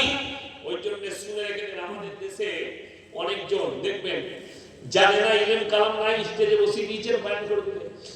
কারণ বিবি যদি বেপরদা থাকে তার স্বামীকেও জাহান্নামে যেতে হবে। বাবা ভাঙিয়ে বলতে হবে কোন স্বামীটা জাহান্নামে যাবে? তার স্ত্রীর কারণে। ওই স্বামীটা যে নিজের স্ত্রীকে পর্দার দাওয়াত দেবে না, নামাজের দাওয়াত দেবে না। আপনি প্রত্যেকদিন আপনার স্ত্রীকে দাওয়াত দেন। আচ্ছা, এরকম স্ত্রী আছে না? না, স্বামী বলে কিন্তু মানে না। আছে, দাদা আছে, স্বামী দাওয়াত দেয়। শুনো না, জলসা তো শুনলে আজকে, দেখলে তো, যেমন এখানে অনেকজন বসে আছেন, বিবিকে গিয়ে বলবেন, দেখলে তো ইয়াসিন ভাই বলে গেল যে যে বেপরদা থাকবে তার স্বামী দায়ুস জান্নাতে যাবে না। অর্থাৎ তুমি কাল থেকে পর্দা করবে, বাইরে বেরিয়েও না বিনা প্রয়োজনে। আমাদের মায়েদের একটা রোগ আছে, জানি না আপনাদের এখানে কি আছে, আসরের পরে দরজার বাইরে বসে গোল টেবিল করে কিছু মেয়ে আছে, কোমরে কুড়ালে ভেতরে ঢুকিয়ে দিবে। একটা চর মারবেন পিঠেতে, এইভাবে মারবেন। কিভাবে? ডাংলিয়ে মারবেন না। ইয়াসিন বলে গেছে মারতে বলে চালিয়ে ডান না, তুমিও মার খাবে আমিও মার খাবো। ইসলামী শরিয়ায় মারতে বলেছে স্ত্রীকে, এইভাবে কোল করবে পিঠেতে, এরকম করে একটা আওয়াজ উঠে না, ইয়ারটিবে ওই মারটা দিবে, মাথায় ভাঁজ নিয়ে এসে দিবে, যেন বুঝতে পারে স্বামী আমাকে রেগে এক চর মারলো। মায়েরা বাইরে বেরোতে পাবে না। অনেকজন মনে করে এই মৌলবীরা তো নারীকে বঞ্চিত করে দিয়েছে। আমি আপনাকে কিয়ামতের সকাল পর্যন্ত চ্যালেঞ্জ দিলাম, শুনে রেখে দেন। অনেকজন বলছে যে আল্লাহর নবীর বিবিরাও ব্যবসা করেছেন, সাহাবীর বিবিরাও ব্যবসা করেছেন। হাদিসটা ঠিক না ভুল? কথা বলে না? নবীজির বিবিরা ব্যবসা করেছেন, এটা সত্য না মিথ্যা? কথা বলে না? জানেন না আপনারা? জানা দরকার না, বেশি জানলে পানি দেবেন, বেশি জানলে অসুবিধা আছে, জানবেন। আরে ভাই, আল্লাহ নবী সাল্লাল্লাহু আলাইহি সাল্লামের প্রথম বিবির নাম কি বাবা? হযরত খাদিজাতুল কুবরা রাদিয়াল্লাহু তাআলা আনহা। তিনি ছিলেন আরব দুনিয়ার সেই যুগের সবথেকে বড় ব্যবসায়ী। জোরে বলুন সুবহানাল্লাহ। তিনি ব্যবসায়ী ছিলেন, ব্যবসা করতেন। জানেন নবীজিকে বিবাহের ঘটনা? হযরত খাদিজা এমনি বিবাহ করেননি।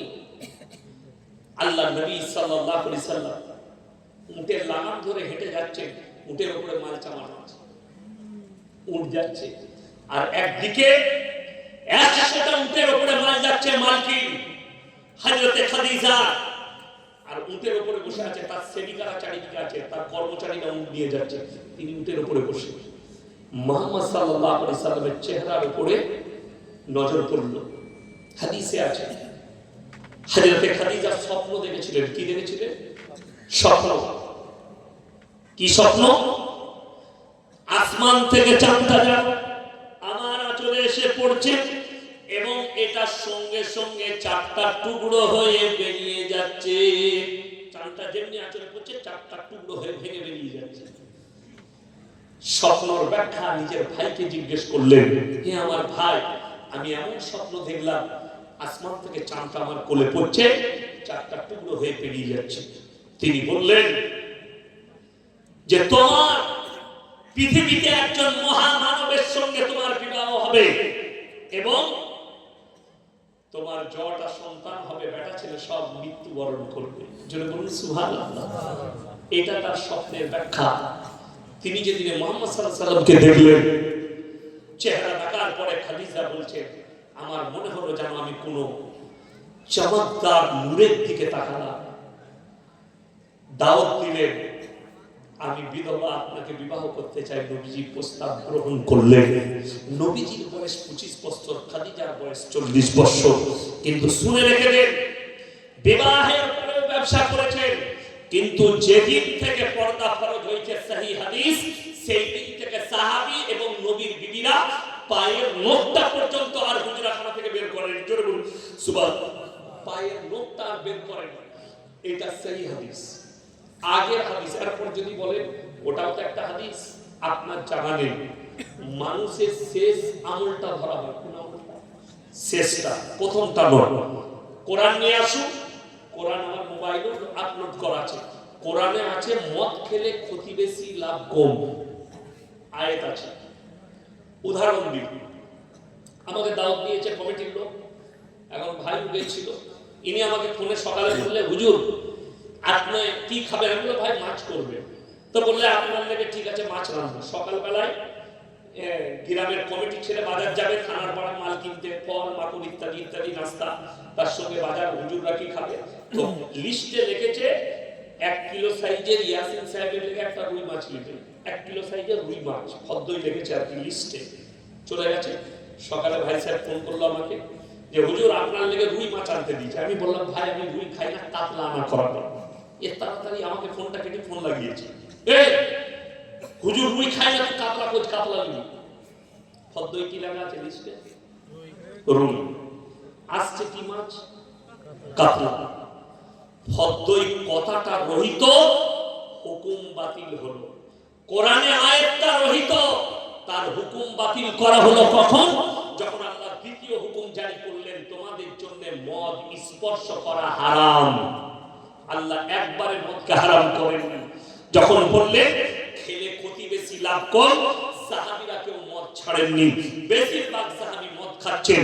আল্লাহ যখন হারাম করলেন, রওয়ায়েতে আছে মদিনার গলিতে নহর বয়ে গেল, মদের ডিব্বাগুলো সব ঢেলে দিল।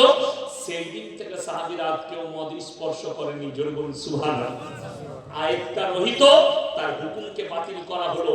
এটা যদি কোনো গাঁজাখোর হয়, কোনো নেমোখারাম হয়, সে বলবে মৌলবীরা তো মিথ্যাবাদী, এই তো কোরআনে লেখা আছে মদ খেলে ক্ষতি বেশি লাভ কম, তাহলে একটু খেলেও অসুবিধা কোথায়? বেচারি কিন্তু ওই অন্য আয়াতটা দেখবে না যে অন্য জায়গায় এই আয়াত প্রথমে ছিল, এর হুকুমকে বাতিল করা হলো যখন দ্বিতীয় হুকুম জারি চলে এলো। দ্বিতীয় প্রথম হাদিস হচ্ছে সাহাবীর বিবিরা বাজার করেছেন, ব্যবসা করেছেন, ব্যবসায়ী ছিলেন, নবীর বিবি ব্যবসা করেছেন, কিন্তু যেদিন থেকে পর্দা ফরজ হয়েছে সেই দিন থেকে পায়ের নখটা আর হুজরাখানা থেকে বের করেননি। জোরে বলুন সুবহানাল্লাহ। কোরআনের জন্য আল্লাহ হুকুম জারি করলেন, ওয়াদরিব খুমুরিহিন্না আলা জুনুবিহিন, হে নারী তুমি পর্দা নির্ধারিত করো, ধর্ষিত হবে না, লাঞ্ছিত হবে না, তুমি অপদস্থ হবে না। এটা হচ্ছে কোরআন। আপনার বিবিকে আপনি পর্দায় রাখুন, পর্দার মধ্যে নিয়ে আসুন, মেয়েকে পর্দায় নিয়ে আসুন। আমার বন্ধুগণ, পরকীয়া এত মারাত্মক, আমরা যে রাষ্ট্রে বাস করছি, শুনেন ইমাম বুখারী রাহমাতুল্লাহ আলাইহি কত মারাত্মক ব্যাখ্যা এনেছেন। যে সমস্ত মা বোন আমার বয়ান শুনছেন, একটু আপনারা শুনে নেন। যে মেয়েটা পরকীয়া করবে, কি হয়েছে নাকি কোথায় গিয়ে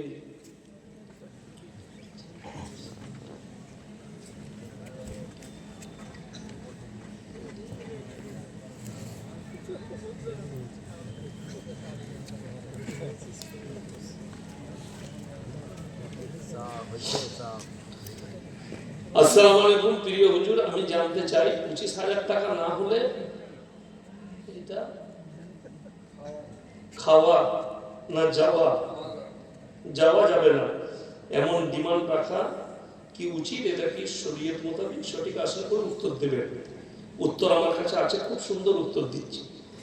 মাস্টার যিনি চাকরি করছেন তেনাকে পয়সা দিতেই হবে এরকম কোন হাদিসে আছে আপনার কাছে? যিনি লিখেছেন তেনাকে বলছি উত্তরটা নেওয়া হবে।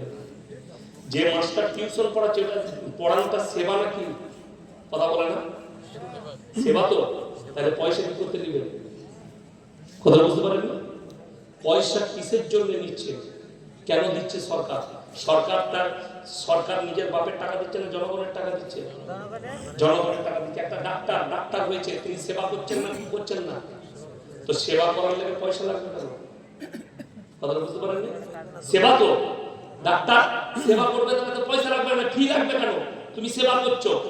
আচ্ছা, কেউ দেখাতে পারবেন হাদিসে লেখা আছে যে কেউ চিকিৎসা করে পয়সা দিবে সেবা করে? ওই উত্তরটা লিখে নিয়ে আসবে হাদিস আর কোরআন থেকে, যে মাস্টারি করে ছাত্রদিকে পড়িয়ে সেবা করে টাকা নেওয়া যাবে, হাদিসে অমুক জায়গায় আছে। ইনশাআল্লাহ আমি এক্ষুনি শোনালাম। হযরতে উমর ফারুক রাদিয়াল্লাহু তাআলা যেদিনে আমিরুল মুমিনিন হলেন, সেদিনে তিনি মালগুলো নিয়ে ব্যবসায়, নিজের ব্যবসার মাল নিয়ে বেরিয়ে যাচ্ছেন। সাহাবীরা বললেন, হে আমিরুল মুমিনিন, আমাদেরকে কে দিন শিক্ষা দিবেন? তিনি বললেন যে আমি যদি ব্যবসা না করি আমার সংসার কি করে চলবে? আচ্ছা, রুজির মালিক সকলে বলুন কে? আল্লাহ। আচ্ছা, সকালবেলায় বইয়ের সাথে ঘুমিয়ে উঠলেন, ফজর নামাজ পড়ে আবার জড়িয়ে ধরে শুয়ে পড়লেন, 12টা একটা হাঁড়ি করে ভাত পেয়ে যাবেন তো? কি করতে হবে? পরিশ্রম করতে হবে না, হবে না? হযরতে উমর ওইটাই বললেন যে আমার হাঁড়িতে ভাতটা এমনি আসবে না, আমাকে ইনকাম করতে হবে, তবে আমার পরিবার চলবে। সাহাবীরা বললেন, বাইতুল মাল থেকে বেতন দেব, আপনি আমাদেরকে দিন শিক্ষা দেন। তো হযরতে উমরের জন্য যদি জায়েজ হয়, ইমামের বেতন নেওয়াটা হারাম কি করে হবে? কথা বুঝতে পারেননি? হযরতে উমরের জন্য যদি জায়েজ হয়, মৌলবি দিন শিক্ষা দিবে, দিন প্রচার করবে, আপনাকে প্রমাণ দেবো নদিয়া ডিস্ট্রিক্টের, আমি জায়গার নাম করব না। এই নদিয়াতে আমার গাড়ি ভাড়া লেগেছিল 1800 টাকা, তারা বিপদে পড়েছে, আমি উদ্ধার করতে এসেছি। একটা বক্তা ক্যান্সেল করেছিল, আমি বাড়িতে বসেছিলাম, হুজুর আসুন না, হ্যাঁ আপনাকে দিয়ে দেবো। আমি বললাম আমাকে না দিলেও চলবে, কিন্তু গাড়ি ভাড়াটা লাগবে। জানেন 10 টাকার নোট 1200 টাকা ভরে দিল আমাকে প্যাকেটে, আপনাদের নদিয়া। তাহলে কি ফতোয়া দিবেন? আমি ইসলামপুর চলে গেছি, মুর্শিদাবাদে 1 টাকা রাস্তা খরচ দেয়নি, ফোন করছি আর 3 কিলোমিটার বাকি আছে, কোন দিকে ঢুকবো? ওইটা হুজুর বলতে ভুলে গেছি, জলসাটা হবে না, 500 কিলোমিটার তেল খরচটা কে দিবে আর কোন হাদিস থেকে পাবে, ওটা আমাকে একটু উত্তরটা দিয়ে যাবে। চলুন আমি যেটা আলোচনা করছি, যে ওয়াদরিব খুমুরিহিন্না আলা জুনুবিহিন, নারী তুমি পর্দা নির্ধারিত করো, তোমরা কোনোদিন ধর্ষিত হবে না, লাঞ্ছিত হবে না, নারীকে সব সময় ঢাকতে হবে। জোরে বলুন ইনশাআল্লাহ। আচ্ছা বলুন, একটা মেয়ে বোরকা পরে স্কুলে যেতে পারে না পারে না? পারে তো? পারে। আর একটা মেয়ে বোরকা পরে যাচ্ছে, এটা শালীন, এটা সভ্যতা? না একটা মেয়ে ন্যাংটো হয়ে যাচ্ছে, এটা সভ্যতা হতে পারে? কথা বলেন। এক টাকা দাম একটা পালস চকলেটের, ক টাকা বললাম? 1 টাকা। সেটা দোকানদার ছিঁড়ে বিক্রি করে না গোটা রাখে প্যাকেটের মধ্যে? ছিঁড়ে বিক্রি করলে কেউ কিনবে? প্লেটের মধ্যে রেখে কিনবে না কেন? ধুলো পড়েছে, মাছি পড়েছে, ইত্যাদি ইত্যাদি, আপনি কিনবেন না।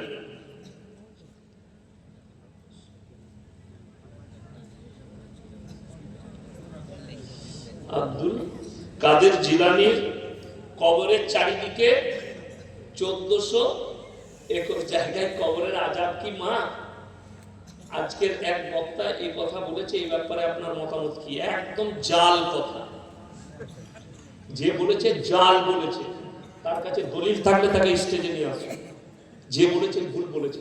আচ্ছা ইমানদারের সঙ্গে বলুন, নবীজি সালাম যে বলুন, আমি কি বলছি তার দলিল থাকবে তো? আচ্ছা সাইকুল হাদিস মানে একদম জান্নাতি দিকে লেখা আছে তোমার কাছে? আমার কথাটা শুনুন। সবথেকে প্রথমে নবীজি সাল্লাল্লাহু আলাইহি সাল্লাম যেখানে শুয়ে আছেন, তাহলে মদিনার একটা লোকের আর আযাব হবে? কথা বলে না? আচ্ছা মদিনার ওই জায়গায় শুধু কি ইমানদার শুয়ে আছে না পাপীও শুয়ে আছে? সব রকম আছে তো? আছে। কিন্তু দেখুন আব্দুল কাদের জিলানী রাহমাতুল্লাহ আলাইহি নিঃসন্দেহে আল্লাহর ওলি, নিঃসন্দেহে বেশক জবরদস্ত আল্লাহর ওলি। কিছু আমাদের দেশের জিলাপি হুজুর বলছে যে আব্দুল কাদের জিলানীর নাম নাপাক অবস্থায় গেলে গায়ের লোম উঠে যাবে। শুনবেন বায়ান কার? গুটকাখোর জিলাপি হুজুরের বায়ান। আচ্ছা আমি বলি, আল্লাহর পাওয়ার বেশি না আব্দুল কাদের জিলানীর পাওয়ার বেশি? আল্লাহ সৃষ্টিকর্তা না আব্দুল কাদের জিলানী? আল্লাহ সৃষ্টিকর্তা। তাহলে আল্লাহর নাম নাপাক অবস্থায় দিলে তো গায়ের চামড়া উঠে যেতে হবে। কথা বুঝতে পারেননি? তো নবীজির মর্যাদা বেশি না আব্দুল কাদের জিলানী? তাহলে নবীজির নাম দিলে তো গায়ের চামড়াটা উঠে যেতে হবে নাপাক অবস্থায়। আচ্ছা নাপাক অবস্থায় আমরা গোসল করতে করতে বলি না আল্লাহ? বলি না? বলি না? মরে যায় আমরা না, চামড়াটা উঠে যায়। শুধু ওইটা নয়, বিহারের একটা বক্তা বক্তব্য দিচ্ছে, ऐसे भी जमाना था कि लोग अगर बगैर वुजू के बड़ा पीर का नाम ले लेते तो वो मर जाता। अल्लाह ऐसे जाहिल मुरक्कब से कौम को बचाए। যিনি বলেছেন, কে বলেছে জানি না, তিনাকে জিজ্ঞেস করুন এটা কোন ভিত্তিতে বললেন। কার? আমি বীরভূমে একজন আমাদের ভালো আলেম, তিনি বয়ান করছেন, আমি স্টেজে বসে আছি। তিনি বললেন খাজা মঈনুদ্দিন চিশতি রাহমাতুল্লাহ আলাইহি, নাম শুনেছেন না শুনেননি? কোথায় শুয়ে আছেন? আজমিরের মাটিতে। জবরদস্ত আল্লাহর ওলি, জবরদস্ত আল্লাহর ওলি। তো তিনার জন্য একটা ঘটনা আমরা প্রায় জলসায় শুনি, মিলাদে শুনি। মৌলবীরা বলে কি যে আনা সাগরের পানিটা বদনায় ভরে নিয়েছিল। শুনেছেন না শুনেননি? আনা সাগরের পানি, এটা দলিল দিতে পারবে? এটা যদি সত্য হয়, নবীজি সাল্লাল্লাহু আলাইহি সাল্লামকে দরিয়ার পানিটা বদনায় ভরে নিতে হতো। নবীজির জন্য এরকম হাদিস আছে। শুধু এটা নয়, বড় পীর আব্দুল কাদের জিলানী মুরগির মাংস খাচ্ছেন, মুরগিটাকে আবার জীবিত করে দিবেন। তার বায়ান, মৌলবীর বায়ান। কি বলবেন? কোন কিতাব থেকে পড়েছে, কে বলেছে জানি না, শুনলেন। এই রকমই একজন বক্তা বায়ান করেছে মুর্শিদাবাদে যে ফজরের নামাজ আব্দুল কাদের জিলানীর পেছনে যতজন পড়েছিল, তিনি এলান করলেন সবাই জান্নাতি। তাহলে নবীজির পেছনে মুনাফিকরা পড়েছিল, তারা জান্নাতি হবে না? হবে না? যদি আব্দুল কাদের জিলানীর পেছনে একটা সুদখোর নামাজ পড়ে, সে জান্নাতে যাবে তো? তাই আমি কথার কথা বলছি, যিনি বলেছেন তার কথার পারবে। নবীজির সঙ্গে নবীজির পেছনে মুনাফিকরা নামাজ পড়েছে না পড়েছে? মুনাফিক পড়েছে, বেঈমান পড়েছে, কাফেররা পড়েছে, কোরআনে আছে এটা। তার উপরে মুনাফিকরা কাফের দিকে কথা পৌঁছাতো, সূরা মুনাফিকুন অবতীর্ণ হয়েছে নবীজির উপরে। সূরায়ে মুনাফিকুন আল্লাহ তাআলা অবতীর্ণ করেছে। আমার বন্ধুগণ, সেই মুনাফিকদের জন্য নবীজি কোনদিন এলান করেননি যে আমার পেছনে বেঈমান কাফের হোক, মুনাফিক হোক, যেই নামাজ পড়েছে সেই জান্নাতি। আর আপনি বলে দিলেন, যদি কেউ বলতে পারে, দেখো একজন বলছে আপনার মুর্শিদাবাদের বক্তা, মুফতি নাম, তার নাম করবো না, গুটকাখোর জিলাপি হুজুর, গুটকা খেয়ে গেলে দাঁতগুলো কুকুরের থেকেও খারাপ হয়ে গেছে। সে বলছে বাবাজি আব্দুল কাদের জিলানী কবরে গেলেন, আর কবরেতে যখন ফেরেশতারা এসে প্রশ্ন করেছে, ফেরেশতাকে এক চড় মেরে দিয়েছে। তুই কি করে দেখলি? কথা বুঝতে পারেননি? আমি প্রশ্ন, তুই কি করে দেখলি? তুই কবরে ছিলি? আবার আব্দুল কাদের জিলানী বললে কি করে তোকে? এসে তোকে বলে গেছে। আচ্ছা বলুন, যে লোক চলে যায় সে দুনিয়াতে আসে? আমাদের দেশে দেখতে পাবেন গাছ তলায় অনেকজন মেয়ে ছেলেরা ভাত দেয়, দেয় না? দেয় না? পিঠ তলায়। আচ্ছা ফিরে খায় না পুকুরে খায়? পুকুরে খায়। হ্যাঁ, এরা বলে পীর সাহেব খেয়েছে। আমাদের ওখানে একটা তেঁতুল গাছ ছিল, তেঁতুল উচ্চ গ্রাম, এই যিনি আমাদের আসল গ্রাম উচ্চ গ্রাম, পাশে ইমামতি করেছে। ইনি যে গ্রামে থাকতেন, আমাকে একবার ইনি ছিলেন না, আমাকে মিলাদে দাওয়াত দিয়েছে। কি বলে জানি না, ভুল করে দিয়ে দিয়েছে। আর আমি গিয়ে যেমনি মিলাদ সে দোয়া করে পালিয়ে গেছি। মেয়েরা বলছে হ্যালো কি আম করলেন আলো, আমার ক্যাব বল নিল তুই, কত বড় আসপর্দা আমার। আমাকে বলছে, আমি বললাম তোর কোনো বাপের বাটা মৌলবি থাকলে লিয়া, কিয়াম করা কোথায় আছে আমাকে দেখাবি। শুধু তাই নয়, বড় পীর আব্দুল কাদের জিলানীর নামে এত মিথ্যাচার হয়েছে, আজকে যদি উনি জীবিত থাকতেন এদিকে কাফের বলে ফতোয়া দিত। তার নামে এত মিথ্যাচার হয়েছে। একটা কথা আপনি বলুন না, যে বলছে কবরে প্রশ্ন করার পরে এক চড় মেরেছে ফেরেশতাকে, সে জানলে কি করে না সে কবরে ছিল? তার সাথে ওই গুটকা করকে জিজ্ঞেস করুন, তুই ছিলি কবরে? তোকে কে বলে দিল? এখন একটা কথা বলবে, আমার মুর্শিদকে স্বপ্নে বলেছে, যা বিয়ে করবে স্বপ্নে পেয়ে, বড় কষ্ট। দাড়ি কাটলে আজান ও ইকামত দিতে পারবে কি? অবশ্যই পারবে, কোনো অসুবিধা নেই। দাড়ি কাটলে কে বললে ইকামত দিতে পারবে না? আজান তুমি যা মুয়াজ্জিন রেখেছো এমনি আজান হবে না, পেটে ভাতে মুয়াজ্জিন। আমাদের দেশে আমি একটা ব্যবসায়ী বলেছি, বড় অনেকজন গাল দিয়েছি, আর বাস্তব বলছি। চাচা আর কাজ করতে পারে না। চাচা তুমি তো কাজ করতে পারো না গো, তো এক কাজ করো চাচা, তুমি মসজিদে ঝাড়ু লাগাবার একটু 5 ওয়াক্ত আজানটা দিয়ে দিবে। চাচা দেখলে নাই মামার থেকে কানা মামা অনেক ভালো, এমনি তো থাকতে পারি না, এই ভাতটা পাবো আর 200-300 পাবো, তো আমাকে দায়িত্ব দিয়ে চাচা আজান দিচ্ছে ফজরের সময়, আসসালাতু খায়রান মিনান নাওম। পাড়ায় গিয়ে মেয়েটার খয়রন নাম, সে বলছে এত রাতে আমাকে ডাকছিল, উঠে পড়েছে। আচ্ছা বলুন তো, এইটা শুদ্ধ না আসসালাতু খায়রুম মিনান নাওম? কোনটা ভালো লাগলো? আল্লাহু আকবার, আল্লাহ। ও মুসলিমরা হাসবে, এটা এত আজান, এইটা ভালো না আল্লাহু আকবার, আল্লাহু আকবার? কোনটা ভালো লাগলো? এইটা। এটা জানেন, এটা বেতনওয়ালা পয়সা দিয়া মুয়াজ্জিন, আর পেটে ভাতেটা ওইটা। তুমি আগে মুয়াজ্জিনটা পাল্টাও, তারপরে দাড়ি নিয়ে ঝামেলা করবে। পেটে ভাতেটা পাল্টাও। এইটাই সমাজে দুঃখ। জানেন, লখনৌ ইরফানিয়া যেখানে আমি কিরাত পড়েছি, উত্তরপ্রদেশে লখনৌ টাউনে, সেই মাদ্রাসায় খালি 1 মাস ট্রেনিং চলে যে এই বছরটায় আজান কোন ছেলে দিবে। আমি যে বছরে ছিলাম সেই বছরে ধুলিয়ানের একটা ছেলে আজান দিত, ধুলিয়ানে মারাত্মক বলা।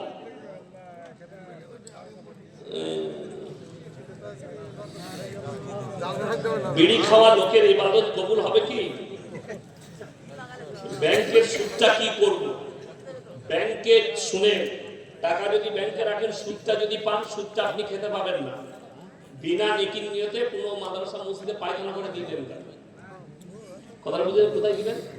পায়খানা। কত ভালো জামা তুই নিবি?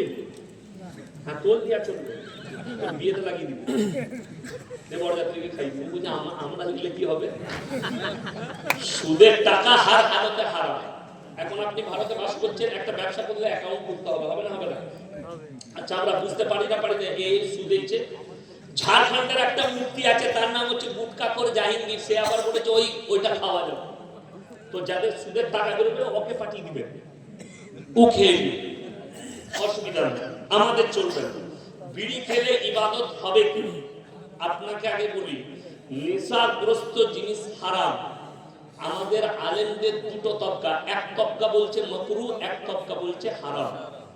আমি মুফতি ইউসুফ সাহেব তাওলি, মুফতি ইসমাইল, মুম্বাইয়ের আপনার বাড়ি হচ্ছে, আমার ফেসবুকে ওনার বায়ান আছে, ওই সোলাপুরের সব থেকে বড় মুফতি উনি। तो उन्हीं बोलचेन हमारे नजदीक हराम है। किस वजह से? इस वजह से जो बीड़ी नहीं पीते उनको अगर पिला देंगे तो उनको दिमाग में चक्कर आएगा। अच्छा, जे गुटखा खाए ना, से यदि गुटखा खाए माथा घुरबे ना घुरबे ना? अच्छा, কাঁচা পেঁয়াজ খেয়ে মসজিদে যাওয়া যাবে? কেন যাওয়া যাবে না? মুখে দুর্গন্ধ। আচ্ছা, গুটখা খেলে মুখে সেন্ট করে না বন্ধ করে? বন্ধ করে। তাহলে আপনি হাদিসে আছে, তোমরা মুমিন ততদিন হতে পারবে না যতদিন পর্যন্ত তোমার কাছ থেকে তোমার প্রতিবেশী সুরক্ষিত নয়। তোমার প্রতিবেশী সুরক্ষিত নয়। তাইলে আচ্ছা, হ্যাঁ, এই জর্দা কি বলে, জর্দা ফর্দা যেটাই খান, আচ্ছা মুখের দুর্গন্ধ। আমরা মলি সাহেবরা, আচ্ছা বলুন, আমি জীবনে আমরা মলি সাহেবরা কিছু খাই না, আমাদের বিবিরা মুখে চুমু খেলে তারা কি পায়? কষ্ট পায়। আচ্ছা, যে গুটকা খায়, যে গুটকা খায় সে চুমু খেলে মনে মনে করে আটকুরের বেটা ছাড় আমাকে, তোর মুখের দুর্গন্ধে ভালো লাগছে না। ও মায়েরা বুঝতে পারছে। আচ্ছা বলুন, নামাজে কতক্ষণ সময় লাগে? 10 মিনিট, 15 মিনিট, ঠিক বললাম না ভুল বললাম? নামাজে একটা ফরজ নামাজ 4 রাকাত পড়ছে, খুব জোর 6 মিনিট থেকে 7 মিনিট। তারপরে আপনি আলাদা চলে যাবেন, আমি আলাদা সরে যাব আপনার মুখের দুর্গন্ধে। কিন্তু আপনি রাতের বেলায় 7 ঘন্টা 8 ঘন্টা বিবির পাশে শুয়ে থাকেন, সে কতটা কষ্ট পায়? আচ্ছা, বিড়ি, সিগারেট, জর্দা, গুল, গুটকা, এই প্যাকেটগুলোই লেখা আছে না নাই হানিকারক, ক্যান্সারের কারণ, ছবি দিয়ে আছে। নিজে থেকে নিজের জীবনকে যারা নষ্ট করে, এটা গুনার কাজ। এই যে এই চা দিয়েছে, এটাই যদি লিখে দেয়, এটা যদি বলেন যে আপনাকে চা দিয়েছে হুজুর 20 মিশানো আছে, এটা পান করা যাবে না? কেন? এটা পান করা হারাম। কেন হারাম? এটার দ্বারা আমার মৃত্যু ঘটতে পারে। আপনি বলুন তো, যে আপনি গ্যারান্টি দিতে পারবেন আপনি সিগারেট খাবেন আপনার ক্যান্সার হবে না? কথা বলে না? গ্যারান্টি হবে, আপনার ভেতরের ক্ষতি হবে। আপনি নিজের জীবনকে ক্ষতি করতে পারেন না, হারাম। অর্থাৎ আপনাকে খোঁজ রাখতে হবে যে আপনার দ্বারা যেন কেউ কষ্ট না পায়। লাস্টে হাত তুলে বলুন তো, আমরা সবাই কোরআনের প্রতি মহব্বত করবো ইনশাআল্লাহ? কোরআনের সংস্পর্শে। আর আমি বলছি, গ্রাম পরিচালনা করার জন্য এরকম আলেমদিকে নেতৃত্ব দেন। গ্রামে কোনো অশুভ কাজ হচ্ছে, হুজুর এটা বলুন তো শরীয়ত মোতাবেক কি হবে, এইভাবে আলেমদিকে নেতৃত্ব দিতে দেন, আপনার সমাজের উন্নতি হবে।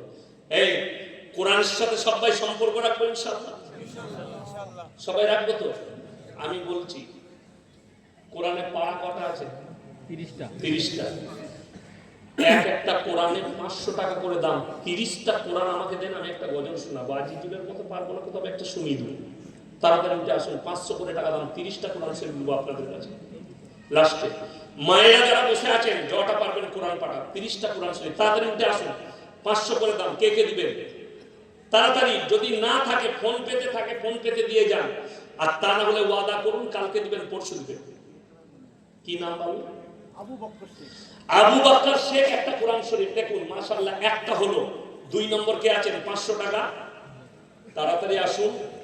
মাশাআল্লাহ, ওইখানে দুটো হাত তুলে চইল, দেখুন তো কমিটি ছেলে কে আছে, দেখুন ওই যে একটা, ওখানে 2 জন হাত তুলেছে, হাত তুলেন তো। মজিদ বিশ্বাস, আশরাফুল বিশ্বাস, 3টে হলো। ভাই নগদ থাকলে দিয়ে যান, যদি ফোন পেতে থাকে তাও দিয়ে যান। 30টা চেয়েছি, 30টা।